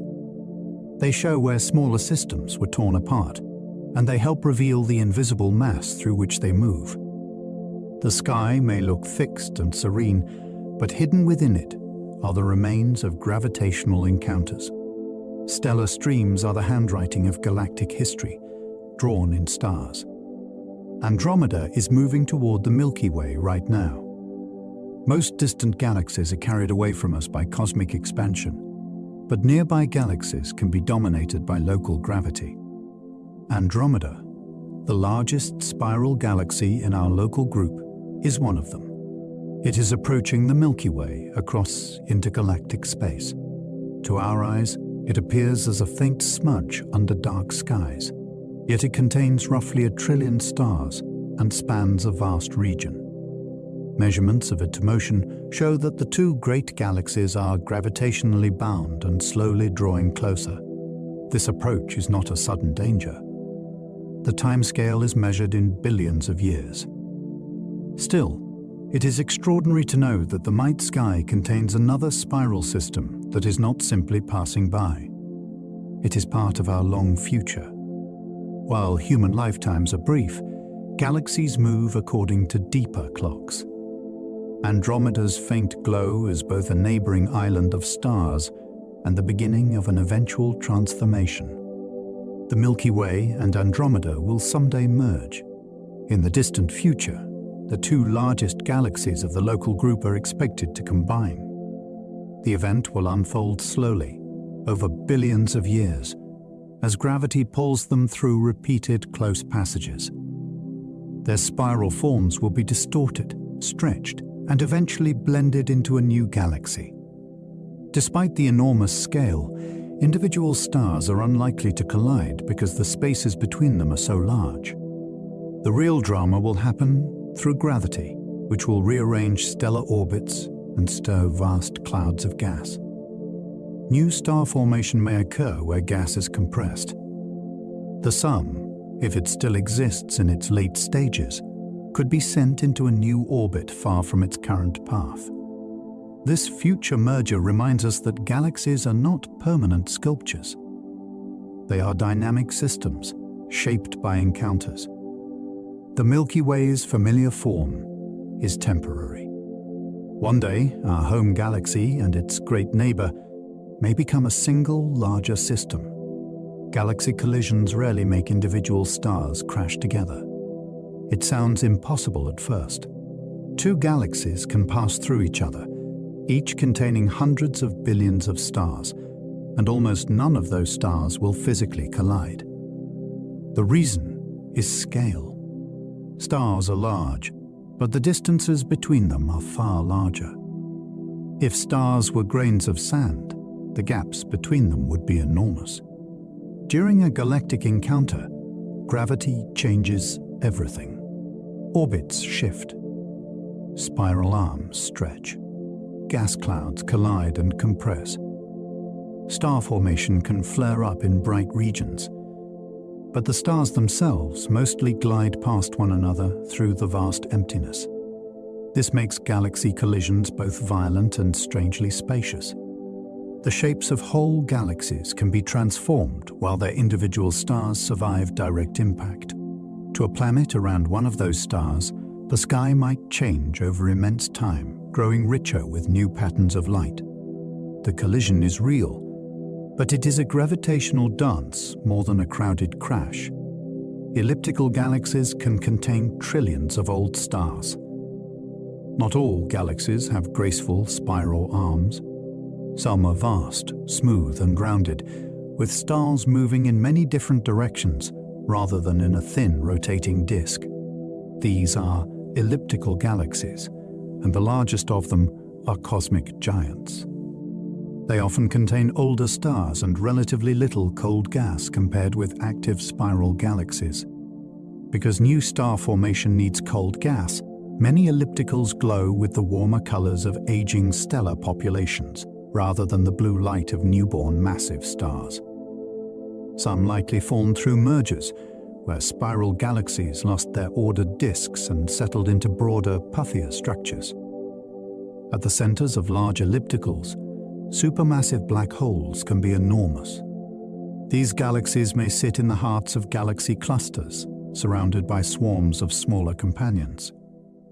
An elliptical galaxy may look simple at first glance, like a soft ball of light, but it can contain the blended history of many galaxies that came before it. Spiral galaxies turn slowly around hidden gravitational structures.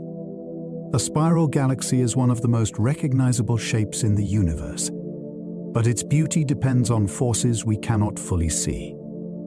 The bright arms contain stars, gas, and dust, yet the motion of the galaxy suggests the presence of a much larger dark matter halo. Without that unseen mass, outer stars would not move the way observations show. The spiral pattern itself is not like fixed material arms spinning as solid structures. Instead, it can behave more like a wave of density passing through the disk, compressing gas and helping trigger star formation.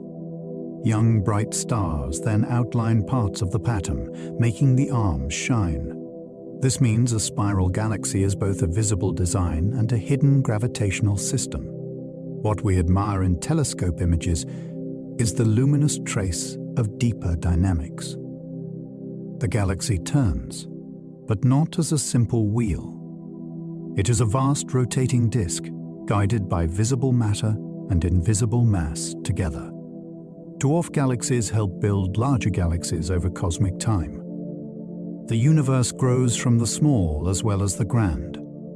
Dwarf galaxies contain far fewer stars than giants like the Milky Way, but they play an important role in cosmic evolution. Many formed early, in small dark matter halos, and some preserved ancient stars that carry clues from the young universe. Over time, larger galaxies captured and absorbed many of these smaller systems. Their stars were scattered into halos. Their gas could feed new star formation. Their dark matter became part of larger structures.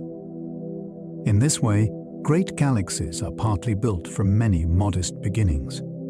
Dwarf galaxies also survive as companions, orbiting larger hosts and feeling their tidal pull. They may look faint, but they are scientifically rich because their low mass makes them sensitive to feedback from supernova, gas loss, and dark matter effects. They show that the universe is not assembled only by spectacular giants. Small galaxies help write the architecture of the large. Quasars are powered by feeding supermassive black holes. A quasar looks like a brilliant point of light, but its true engine is a galaxy's central black hole consuming material. As gas spirals inward, it forms a hot accretion disk. Friction, compression, and magnetic processes heat that disk until it releases enormous amounts of radiation. The black hole itself emits no light from within its boundary, but the material falling toward it can become one of the brightest sources in the universe. Quasars are often found at great distances, which means we see them as they were when the universe was younger. They reveal a time when massive black holes were growing rapidly and galaxies were still developing. Some quasars also launch powerful jets, sending energy far beyond their host galaxies. The astonishing part is efficiency. A region smaller than a solar system can outshine a galaxy because gravity near a black hole can convert falling matter into radiation with extraordinary power. Some quasars shine brighter than thousands of galaxies. The most luminous quasars are difficult to comprehend. Their light can cross much of the observable universe and still be detected by our instruments. Although they appear star-like through small telescopes, they are not stars at all. They are active galactic nuclei blazing from the centers of distant galaxies. Their brightness comes from matter falling into supermassive black holes at tremendous rates. In the most extreme cases, the output can exceed that of thousands of ordinary galaxies combined. This allows astronomers to use quasars as backlights. As their light travels toward us, it passes through gas clouds, revealing the composition and distribution of matter across cosmic history. Quasars are therefore both objects of study and tools for studying everything between them and Earth. Their brilliance tells a story of appetite, gravity, and early galaxy growth. A tiny central region can become a lamp bright enough to illuminate the deep past. Black holes grow by consuming gas, dust, and stars. A black hole increases its mass when material crosses its event horizon, but the path inward is rarely simple. Gas may spiral into a disk, heating as it loses energy. Dust can be dragged inward after collisions, and turbulence strip away its orbital support. Stars that pass too close can be torn apart by tidal forces, creating luminous flares as their material streams around the black hole. In crowded galactic centers, black holes can also grow through mergers with other black holes. The feeding process can be messy and episodic. Long periods of calm may be interrupted by bursts of activity when fresh material arrives. Some black holes remain nearly invisible because little matter is falling in. Others become powerful engines, lighting their surroundings as they feed. Growth is not just a matter of swallowing. Before material disappears, it can release radiation, drive winds, and influence the evolution of the galaxy around it. Nothing can escape once it crosses a black hole's horizon. The boundary around a black hole is not a surface you could stand on.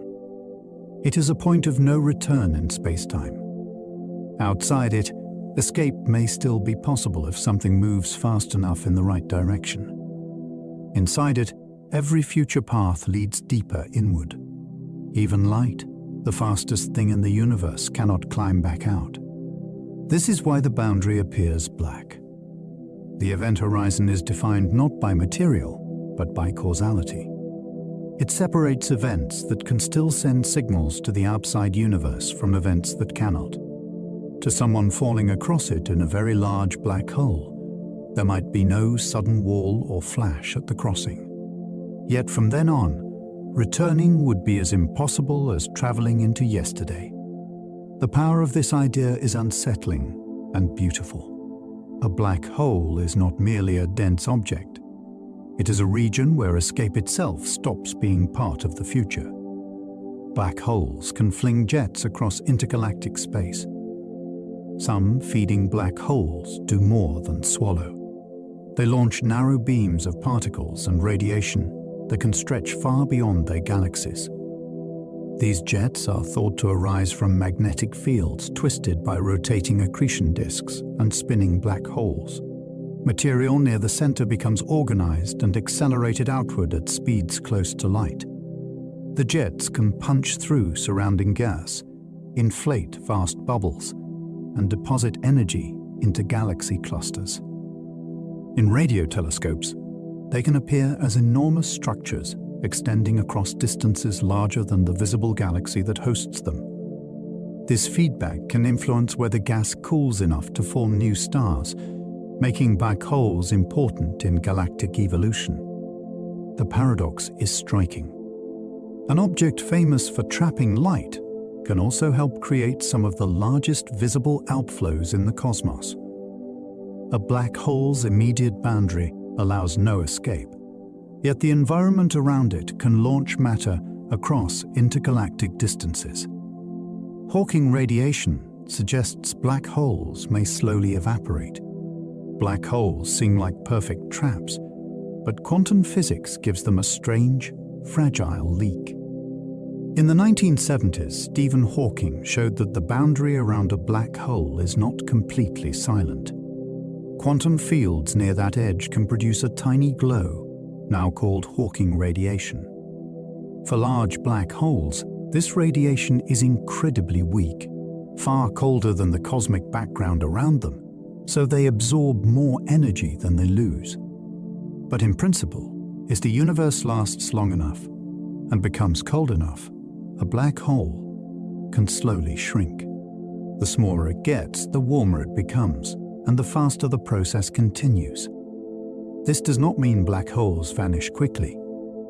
Stellar and supermassive black holes would survive for timescales so vast they make the current age of the universe seem brief. Yet the idea is profound.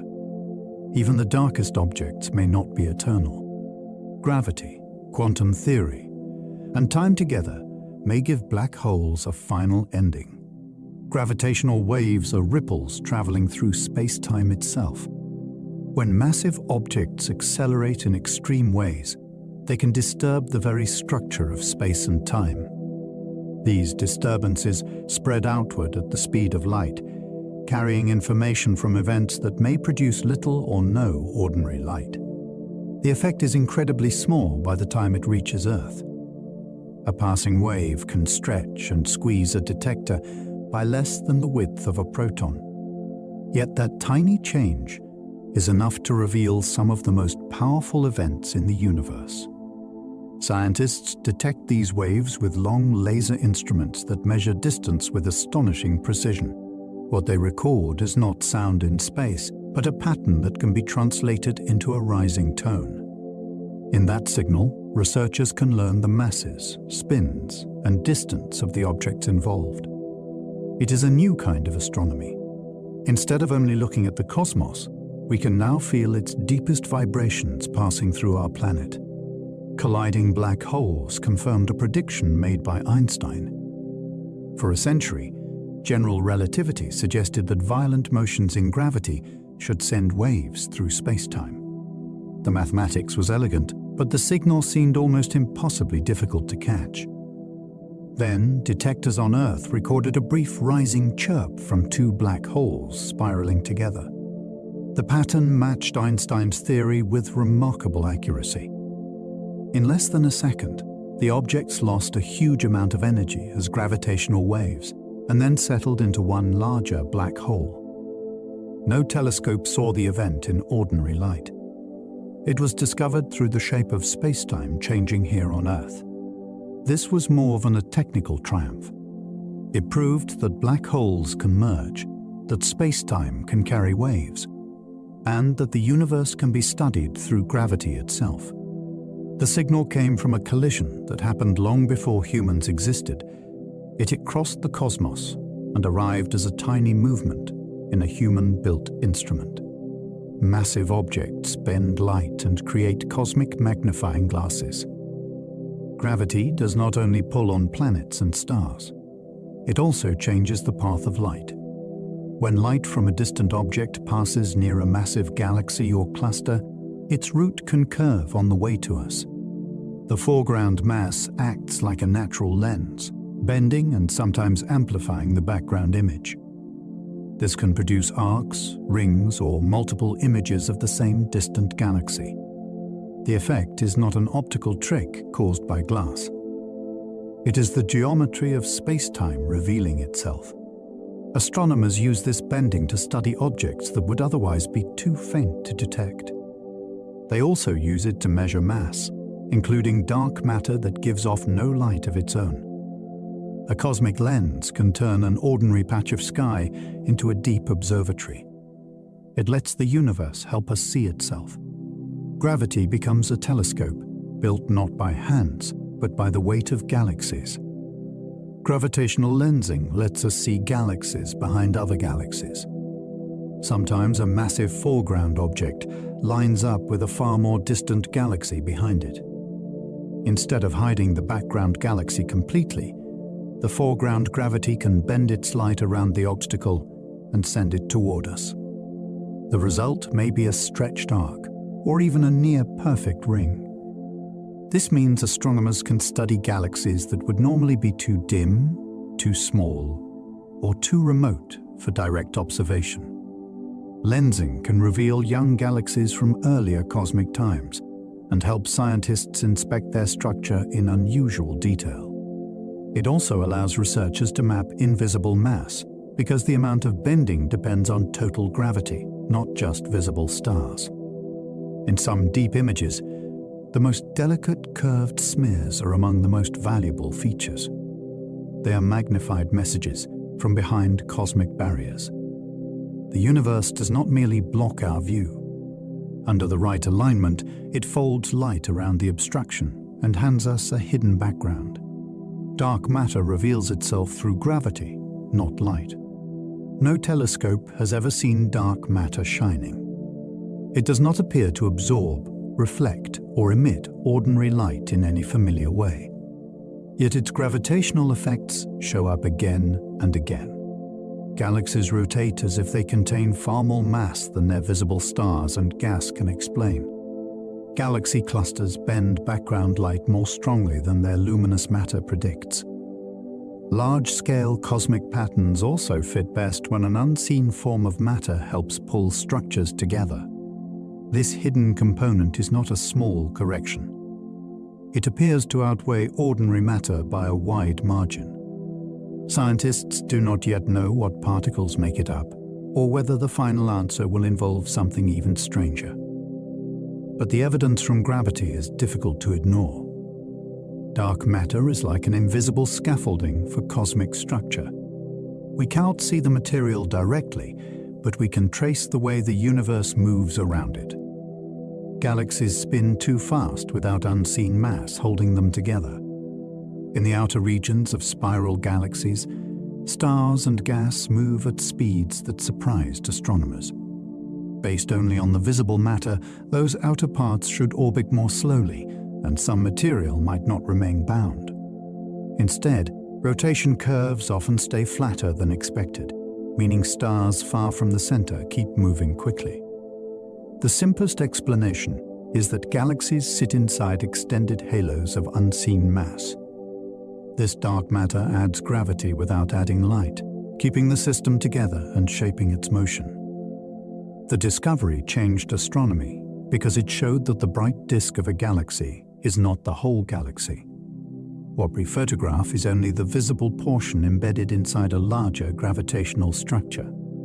The evidence is not based on one galaxy alone. Similar patterns appear across many systems. Each spinning disk becomes a clue. The outer stars are not just orbiting beautifully, they are revealing the presence of something hidden. Dark energy appears to accelerate the expansion of the universe. For much of the 20th century, many scientists expected gravity to slow cosmic expansion over time. Matter attracts matter, so it seemed natural that the stretching of space should gradually lose pace. Then observations of distant stellar explosions showed something unexpected. The expansion was not merely continuing. It appeared to be accelerating. To describe this, cosmologists use the term dark energy. It is not a substance in the ordinary sense that has been collected in a laboratory. It is a name for whatever is driving this large-scale acceleration. It may be related to the energy of empty space, or it may point toward new physics beyond current models. The discovery reshaped our picture of the universe's fate. Gravity gathers matter into galaxies and clusters, but on the largest scales, another influence seems to push expansion onward. The cosmos is not simply coasting from its beginning. Something mysterious appears to be changing its speed. The universe's expansion is faster today than long ago. Light from distant objects carries a record of how space has changed while that light was traveling. By comparing distance and redshift, astronomers can reconstruct the expansion history of the cosmos. The result is astonishing. In the early universe, matter had a stronger slowing influence because matter was closer together and gravity mattered more across large regions. Later, as space expanded and matter became more spread out, the effect associated with dark energy became dominant. The expansion began accelerating. This does not mean every object is flying faster through local space. Nearby galaxies, stars, planets, and people are still governed mainly by local gravity and other forces. The acceleration shows up across enormous cosmic distances, where the stretching of space itself becomes the important story. The universe has changed phases in its behavior. It was once slowed by the pull of matter, but today its largest scale growth is being driven onward. scientists still do not know what dark energy is. The name sounds confident, but it is really a placeholder for a profound mystery. Dark energy explains observations in the sense that it fits the accelerating expansion, but its underlying nature remains unknown. One possibility is the cosmological constant, an energy built into empty space itself. Another possibility is that some dynamic field changes over time. A more radical option is that gravity behaves differently on the largest scales than our current theory suggests. Each idea has consequences, and astronomers test them by measuring supernova, galaxy clustering, gravitational lensing, and ancient background radiation. So far, the simplest model works surprisingly well. But working well is not the same as being fully understood. The mystery matters because dark energy appears to dominate the total energy content of the universe. The largest ingredient in cosmic evolution may be something we cannot yet explain. It is a reminder that the universe can be measured with precision and still remain deeply unknown. The cosmic web links galaxies in immense, invisible structures. On the largest scales, galaxies are not scattered randomly like dust. They gather along vast filaments, walls, and knots, with enormous empty regions between them. This pattern is called the cosmic web. It formed as gravity amplified tiny early differences in density. Dark matter created the underlying framework, and ordinary matter followed, cooling into galaxies where the web became dense enough. Galaxy clusters sit at intersections like bright cities, while filaments stretch between them across distances so large that light needs millions of years to cross. Much of the web is difficult to see directly because its gas can be thin and faint. Astronomers map it through galaxy positions, lensing and absorption lines in distant light. The result is one of the grandest structures known. The universe is not a simple sea of galaxies. It is a connected network, shaped by gravity over billions of years, with luminous matter tracing hidden architecture. Galaxy clusters are the largest bound structures in the universe. A galaxy cluster can contain hundreds or thousands of galaxies, all held together by gravity. But the galaxies themselves are only part of the story. Clusters also contain huge amounts of hot gas that glows in X-rays, along with even more dark matter that dominates the total mass. Inside these systems, galaxies move through a shared gravitational field at high speeds. Some collide or lose gas as they pass through the cluster environment. The hot gas between them can reach temperatures of millions of degrees, making the space inside a cluster far from empty. Clusters are important because they sit at the densest knots of the cosmic web. Their growth records how structure formed across cosmic history. They also act as powerful gravitational lenses, magnifying objects behind them. Although larger patterns exist, they are not usually bound as single, stable systems. A cluster is a true cosmic metropolis, gathered and held by gravity. Empty cosmic voids can stretch across hundreds of millions of light years. Between the bright threads of the cosmic web lie enormous regions with relatively few galaxies. These voids are not perfectly empty, but compared with clusters and filaments, they are sparse and faint. Their scale is difficult to imagine. Some extend across hundreds of millions of light years, making them among the largest features in the universe. Voids grew because matter flowed away from less dense regions toward denser ones under gravity. Over time, the rich regions became richer, while the underdense regions became emptier. Studying voids helps scientists test cosmology because their shapes and distribution depend on gravity, dark matter, and dark energy. They are not simply blank spaces. They are important parts of the pattern. A void can reveal how the universe expands and how matter gathers. The absence of galaxies becomes a measurement. In cosmic cartography, emptiness has structure history, and meaning. The observable universe is limited by the travel time of light. There is a horizon beyond which we cannot see, not because there is a wall, but because light from farther regions has not had enough time to reach us. The universe has a finite age, and light travels at a finite speed. This creates the observable universe, the portion from which signals have arrived since the earliest times we can observe. Because space has expanded while that light was traveling, the current distance to those regions is much larger than a simple light travel time might suggest. The boundary is therefore not an edge of all reality. It is an edge of visibility. Observers in a galaxy far beyond our horizon would have their own observable universe, centered on themselves, with a different set of visible regions. This idea is humbling. Our cosmic map is vast, but it is not the whole territory.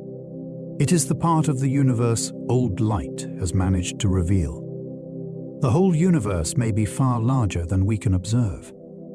Everything we can measure directly belongs to the observable universe, but there may be far more beyond it. The regions hidden past our horizon are not necessarily different in kind. They may contain more galaxies, more clusters, and more empty spaces, continuing in patterns similar to what we see. Or the larger universe could have features beyond our current reach. Because no signal from those regions has arrived, direct knowledge is impossible for now. Scientists infer possibilities from the geometry, uniformity, and expansion history of the visible cosmos. Measurements suggest space is very close to flat on large scales, which could mean the whole universe is enormous compared with the part we observe. It might even be infinite. The thought changes how we understand cosmic scale.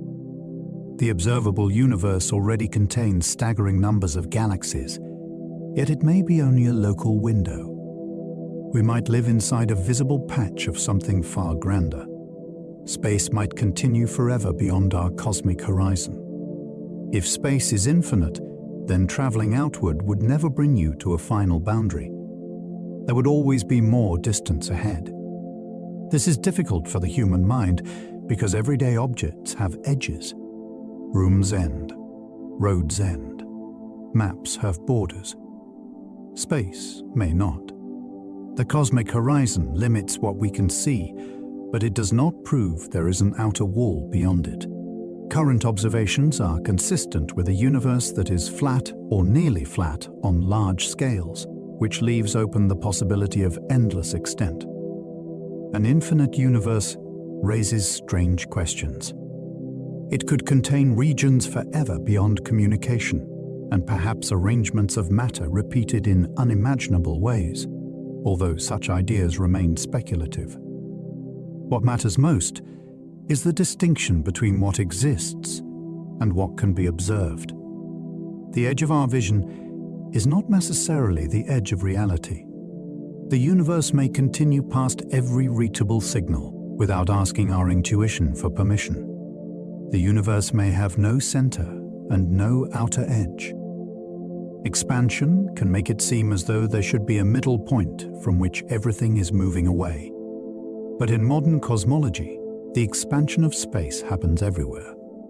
On large scales, every observer in every distant galaxy would see other faraway galaxies receding in much the same way.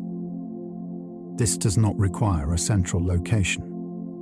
It is a property of the geometry of space itself. The absence of an edge is equally important. The universe might be infinite, or it might be finite, in a curved way that has no boundary, somewhat like the surface of Earth has no edge, even though it has a finite area.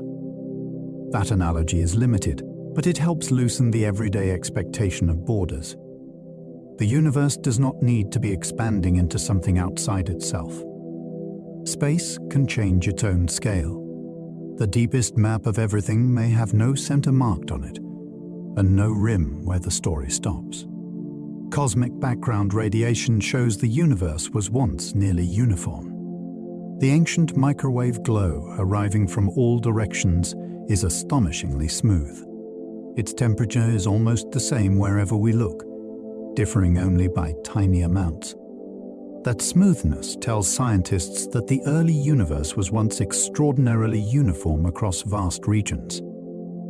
This is one reason inflation became such an attractive idea, because it offers a way to explain how distant regions could share such similar conditions. Yet the glow is not perfectly identical. Its small variations are crucial. They reveal slightly denser and slightly thinner regions that later grew into the cosmic web. Satellites have mapped this radiation in exquisite detail, turning faint temperature patterns into a precise record of the young universe. The background is not a picture of stars or galaxies. It comes from before those structures existed. It shows the cosmos at a stage when matter and radiation were closely linked, and when the future architecture of everything was only beginning to appear. Tiny temperature differences in ancient light mapped future structure. The oldest light carries a pattern of slight warm and cool spots. These differences are incredibly small, but they are not random noise. They reflect variations in density, motion, and sound waves in the hot early plasma. Where matter was a little denser, gravity had a slight advantage. Over time, those regions drew in more material and became the starting points for galaxies and clusters. Less dense regions became the beginnings of voids. By studying the pattern, scientists can measure the age, composition, geometry, and expansion history of the universe. It is one of the most information-rich signals in all of science. The temperature differences are like a blueprint, but not a fixed plan. They are the initial conditions from which gravity built structure. When astronomers compare this ancient map with modern galaxy surveys, they see a remarkable connection. The universe's enormous architecture grew from faint marks in its earliest visible light. Telescopes are time machines because light needs time to arrive. Every view into space is also a view into earlier moments. The farther away an object is, the longer its light has traveled before reaching us. A nearby star is seen as it was years ago. A distant galaxy is seen as it was millions or billions of years ago. This turns astronomy into history, conducted with photons. Telescopes do not simply magnify distant places. They collect old light, preserving the appearance of objects at the moment that light began its journey. Because of this, astronomers can study how galaxies looked when the universe was young, then compare them with nearer galaxies seen at later stages. No human machine can travel backward in time, but light naturally carries the past forward. When a detector records a faint signal from deep space, it is catching a message that crossed expanding space for ages. The telescope becomes an instrument for reading time as well as distance. James Webb can study galaxies from the universe's early childhood. The James Webb Space Telescope was designed to see infrared light with exceptional sensitivity. This matters because light from very distant galaxies is stretched by cosmic expansion, shifting from visible and ultraviolet wavelengths into infrared by the time it reaches us. Webb can peer through some cosmic dust, study faint early galaxies, and examine the glow of stars that formed when the universe was much younger. Its large mirror and cold instruments allow it to detect signals that earlier telescopes struggled to reach. Webb has already revealed distant galaxies with surprising detail, raising new questions about how quickly structure formed. It does not see the absolute beginning, because there was a time before stars and galaxies. But it can observe deep into the era when the first generations of galaxies were growing. In doing so, it helps turn the early universe from a theoretical chapter into a field of visible evidence. The first galaxies were smaller and more chaotic than today's. Early galaxies did not usually resemble the large, graceful spirals familiar from modern telescope images. Many were smaller, clumpier, and more irregular because they were still assembling. Gas was abundant, mergers were more common, and bursts of star formation could light up compact regions with intense energy. Over time, smaller systems combined, gathered more material, and developed larger structures. Some became disks. Others were reshaped by collisions into more rounded forms. Studying early galaxies lets astronomers watch this growth in progress. Their light often shows hot young stars, disturbed shapes, and chemical compositions less enriched than those of later galaxies. They are not primitive in a dismissive sense. They are young systems in a universe that was still building its architecture. Looking at them is like seeing cities before roads are finished, before neighborhoods settle, before the skyline takes its familiar form. The mature universe grew out of these restless beginnings. Heavy elements became more common with every generation of stars. The universe began with very few kinds of atoms.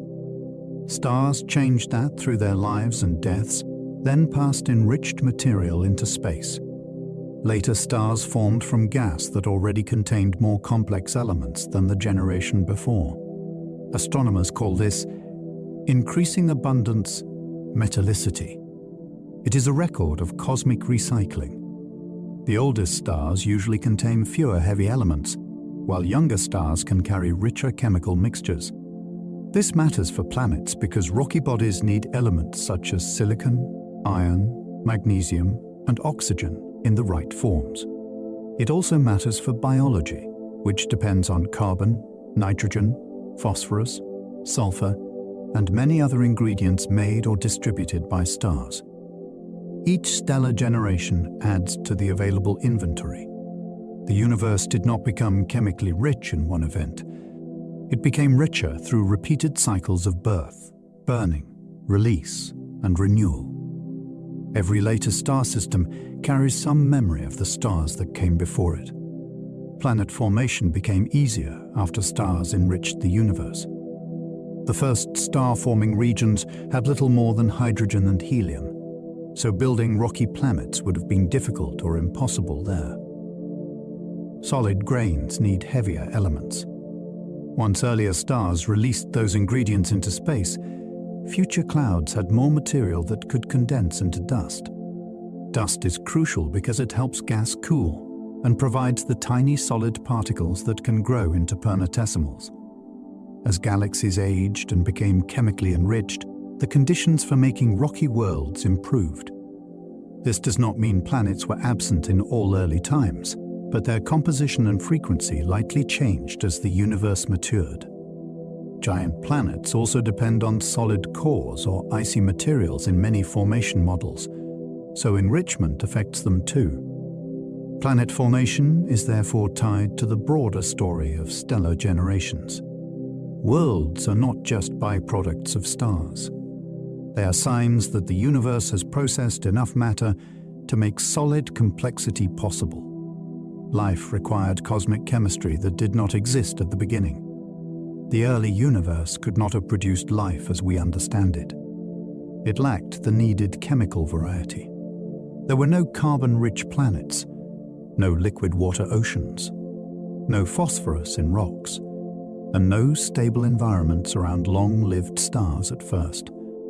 The ingredients had to be made, spread, gathered, and assembled across immense time. Carbon chemistry became possible only after stars produced carbon. Rocky surfaces required heavy elements. Water needed oxygen as well as hydrogen. Stable planetary systems needed disks enriched with dust and minerals. Even then, chemistry had to find the right settings, with energy sources and conditions that allowed complexity to grow. This makes life a late-developing expression of cosmic history. It is not separate from the universe. It depends on the universe becoming chemically mature enough to support it. The first moments gave us physical laws and simple matter. Only later did those laws build the ingredients that could become biology. Earth's atoms have belonged to many earlier cosmic stories. The matter in our planet did not begin with Earth. Its atoms passed through earlier stages of the galaxy before becoming part of this world. Some were made in ancient stars. Some drifted through interstellar clouds. Some became dust grains that traveled through cold space before joining the solar system's birth cloud. Others were locked into asteroids, melted inside young bodies, or rearranged during impacts. By the time Earth formed, its ingredients had already lived through a long sequence of cosmic environments. Even after the planet assembled, atoms continued changing homes through geology, oceans, atmosphere, and life. The same carbon atom might move from air to leaf to soil to sea over time. On a deeper scale, every atom here carries a pre-Earth past. Our planet is not made of new material. It is a temporary arrangement of ancient matter, gathered into a world that keeps transforming its inherited pieces. Human eyes see starlight that began traveling before civilization. When you look at the night sky, you are receiving signals from many different times. Some stars are close enough that their light left after modern history began. Others are so far away that their light began traveling before writing, agriculture, or the first cities. The star may have changed during that journey, but your eye receives the older message. This gives ordinary stargazing a hidden depth. A point of light is not merely a distant object. It is an arrival from the past. The human eye can see only a limited number of stars under dark skies, yet even that modest view connects us with timescales far beyond a human life. Telescopes deepen the effect, but the principle is already present when you look up unaided. The night sky is layered with delayed arrivals. Some of its light crossed space while generations rose and vanished on Earth, and only now reaches a living retina. The night sky shows only a tiny fraction of all stars. Even under excellent dark skies, the unaided eye sees only a few thousand stars at most. That feels like abundance, but it is almost nothing compared with the population of our galaxy, let alone the wider universe. Most stars are too faint, too distant, or hidden behind dust. Many are small red dwarfs that shine weakly compared with the brighter stars that dominate familiar constellations. Our view is also limited by Earth's atmosphere, city lights, and our position inside the galactic disk. The stars we recognize are a local and biased sample. They are not a complete portrait of the Milky Way. With telescopes, the sky opens into richer layers, revealing star fields, clusters, and galaxies beyond normal sight. Yet even the deepest images cover tiny patches. The darkness between visible stars is not emptiness. It is mostly limitation. The sky contains far more light than our eyes can gather. The universe creates complexity from simple laws and tiny beginnings. One of the great wonders of science is that immense richness can arise from simple rules. Gravity pulls matter together. Nuclear forces shape atomic cores. Electromagnetism governs light, chemistry, and charged particles. From these basic interactions came clouds, stars, planets, oceans, minerals, and living cells. The early universe did not need to contain finished complexity. It needed conditions that allowed structure to grow. Tiny differences became large patterns. Simple atoms became heavier elements through stars. Dust became worlds through collisions and gravity. On at least one planet, chemistry became biology, and biology became awareness. This does not make the process easy or inevitable in every place. It makes it more astonishing. The universe began with simplicity at enormous scale, then unfolded into layers of organization. What we call complexity is not separate from physics. It is physics given time, energy, and the chance to build upward from very small beginnings. Far future stars may form from the last remaining gas. Star formation will not continue forever at its present pace. Galaxies need cold gas to make new stars, and that gas is gradually used, heated, expelled, or locked into long-lived objects. In the far future, star birth may become rare, occurring only where remaining gas clouds can still cool and collapse. Some new stars might form after galaxy mergers stir material together. Others could arise from gas returned by aging stars, though in smaller numbers. The final generations may be dominated by small red stars because they require less mass and can burn for extraordinary lengths of time. These late-born stars would appear in a universe already much older, darker, and more spread out than the one we know. They would be like the last candles made from the remaining fuel of galaxies. Star formation is one of the great creative processes in the cosmos, and the future may slowly bring it toward silence. One day, the universe may contain only fading remnants. If current trends continue, the bright age of stars will eventually pass. Massive stars will disappear first, then sun-like stars, then the long-lived red dwarfs after immense spans of time. What remains may be white dwarfs, neutron stars, black holes, cold planets, and scattered debris. Galaxies may grow dim as their luminous populations fade. Some remnants could be ejected into deep space by gravitational encounters. Others may orbit within darkened systems. Over even longer times, black holes may lose mass through Hawking radiation, leaving the universe thinner still. This future is not a sudden apocalypse. It is a gradual fading of activity as usable energy becomes harder to concentrate. The cosmos would still exist, but it would no longer blaze with the same creative intensity. Thinking about that distant ending makes the present era feel extraordinary. We live while stars still shine, galaxies still glow, and the universe is bright enough to know itself. And so, we come to the end of our journey through the story of the universe. We began with the earliest moments science can reach, when space, time, matter, and light were still becoming the cosmos we know. We followed the first atoms into the long darkness before stars, then watched those stars awaken and begin the slow work of creation. From their heat came the elements that would one day shape planets, oceans, mountains, and living bodies. We drifted through galaxies as they formed, merged, and grew.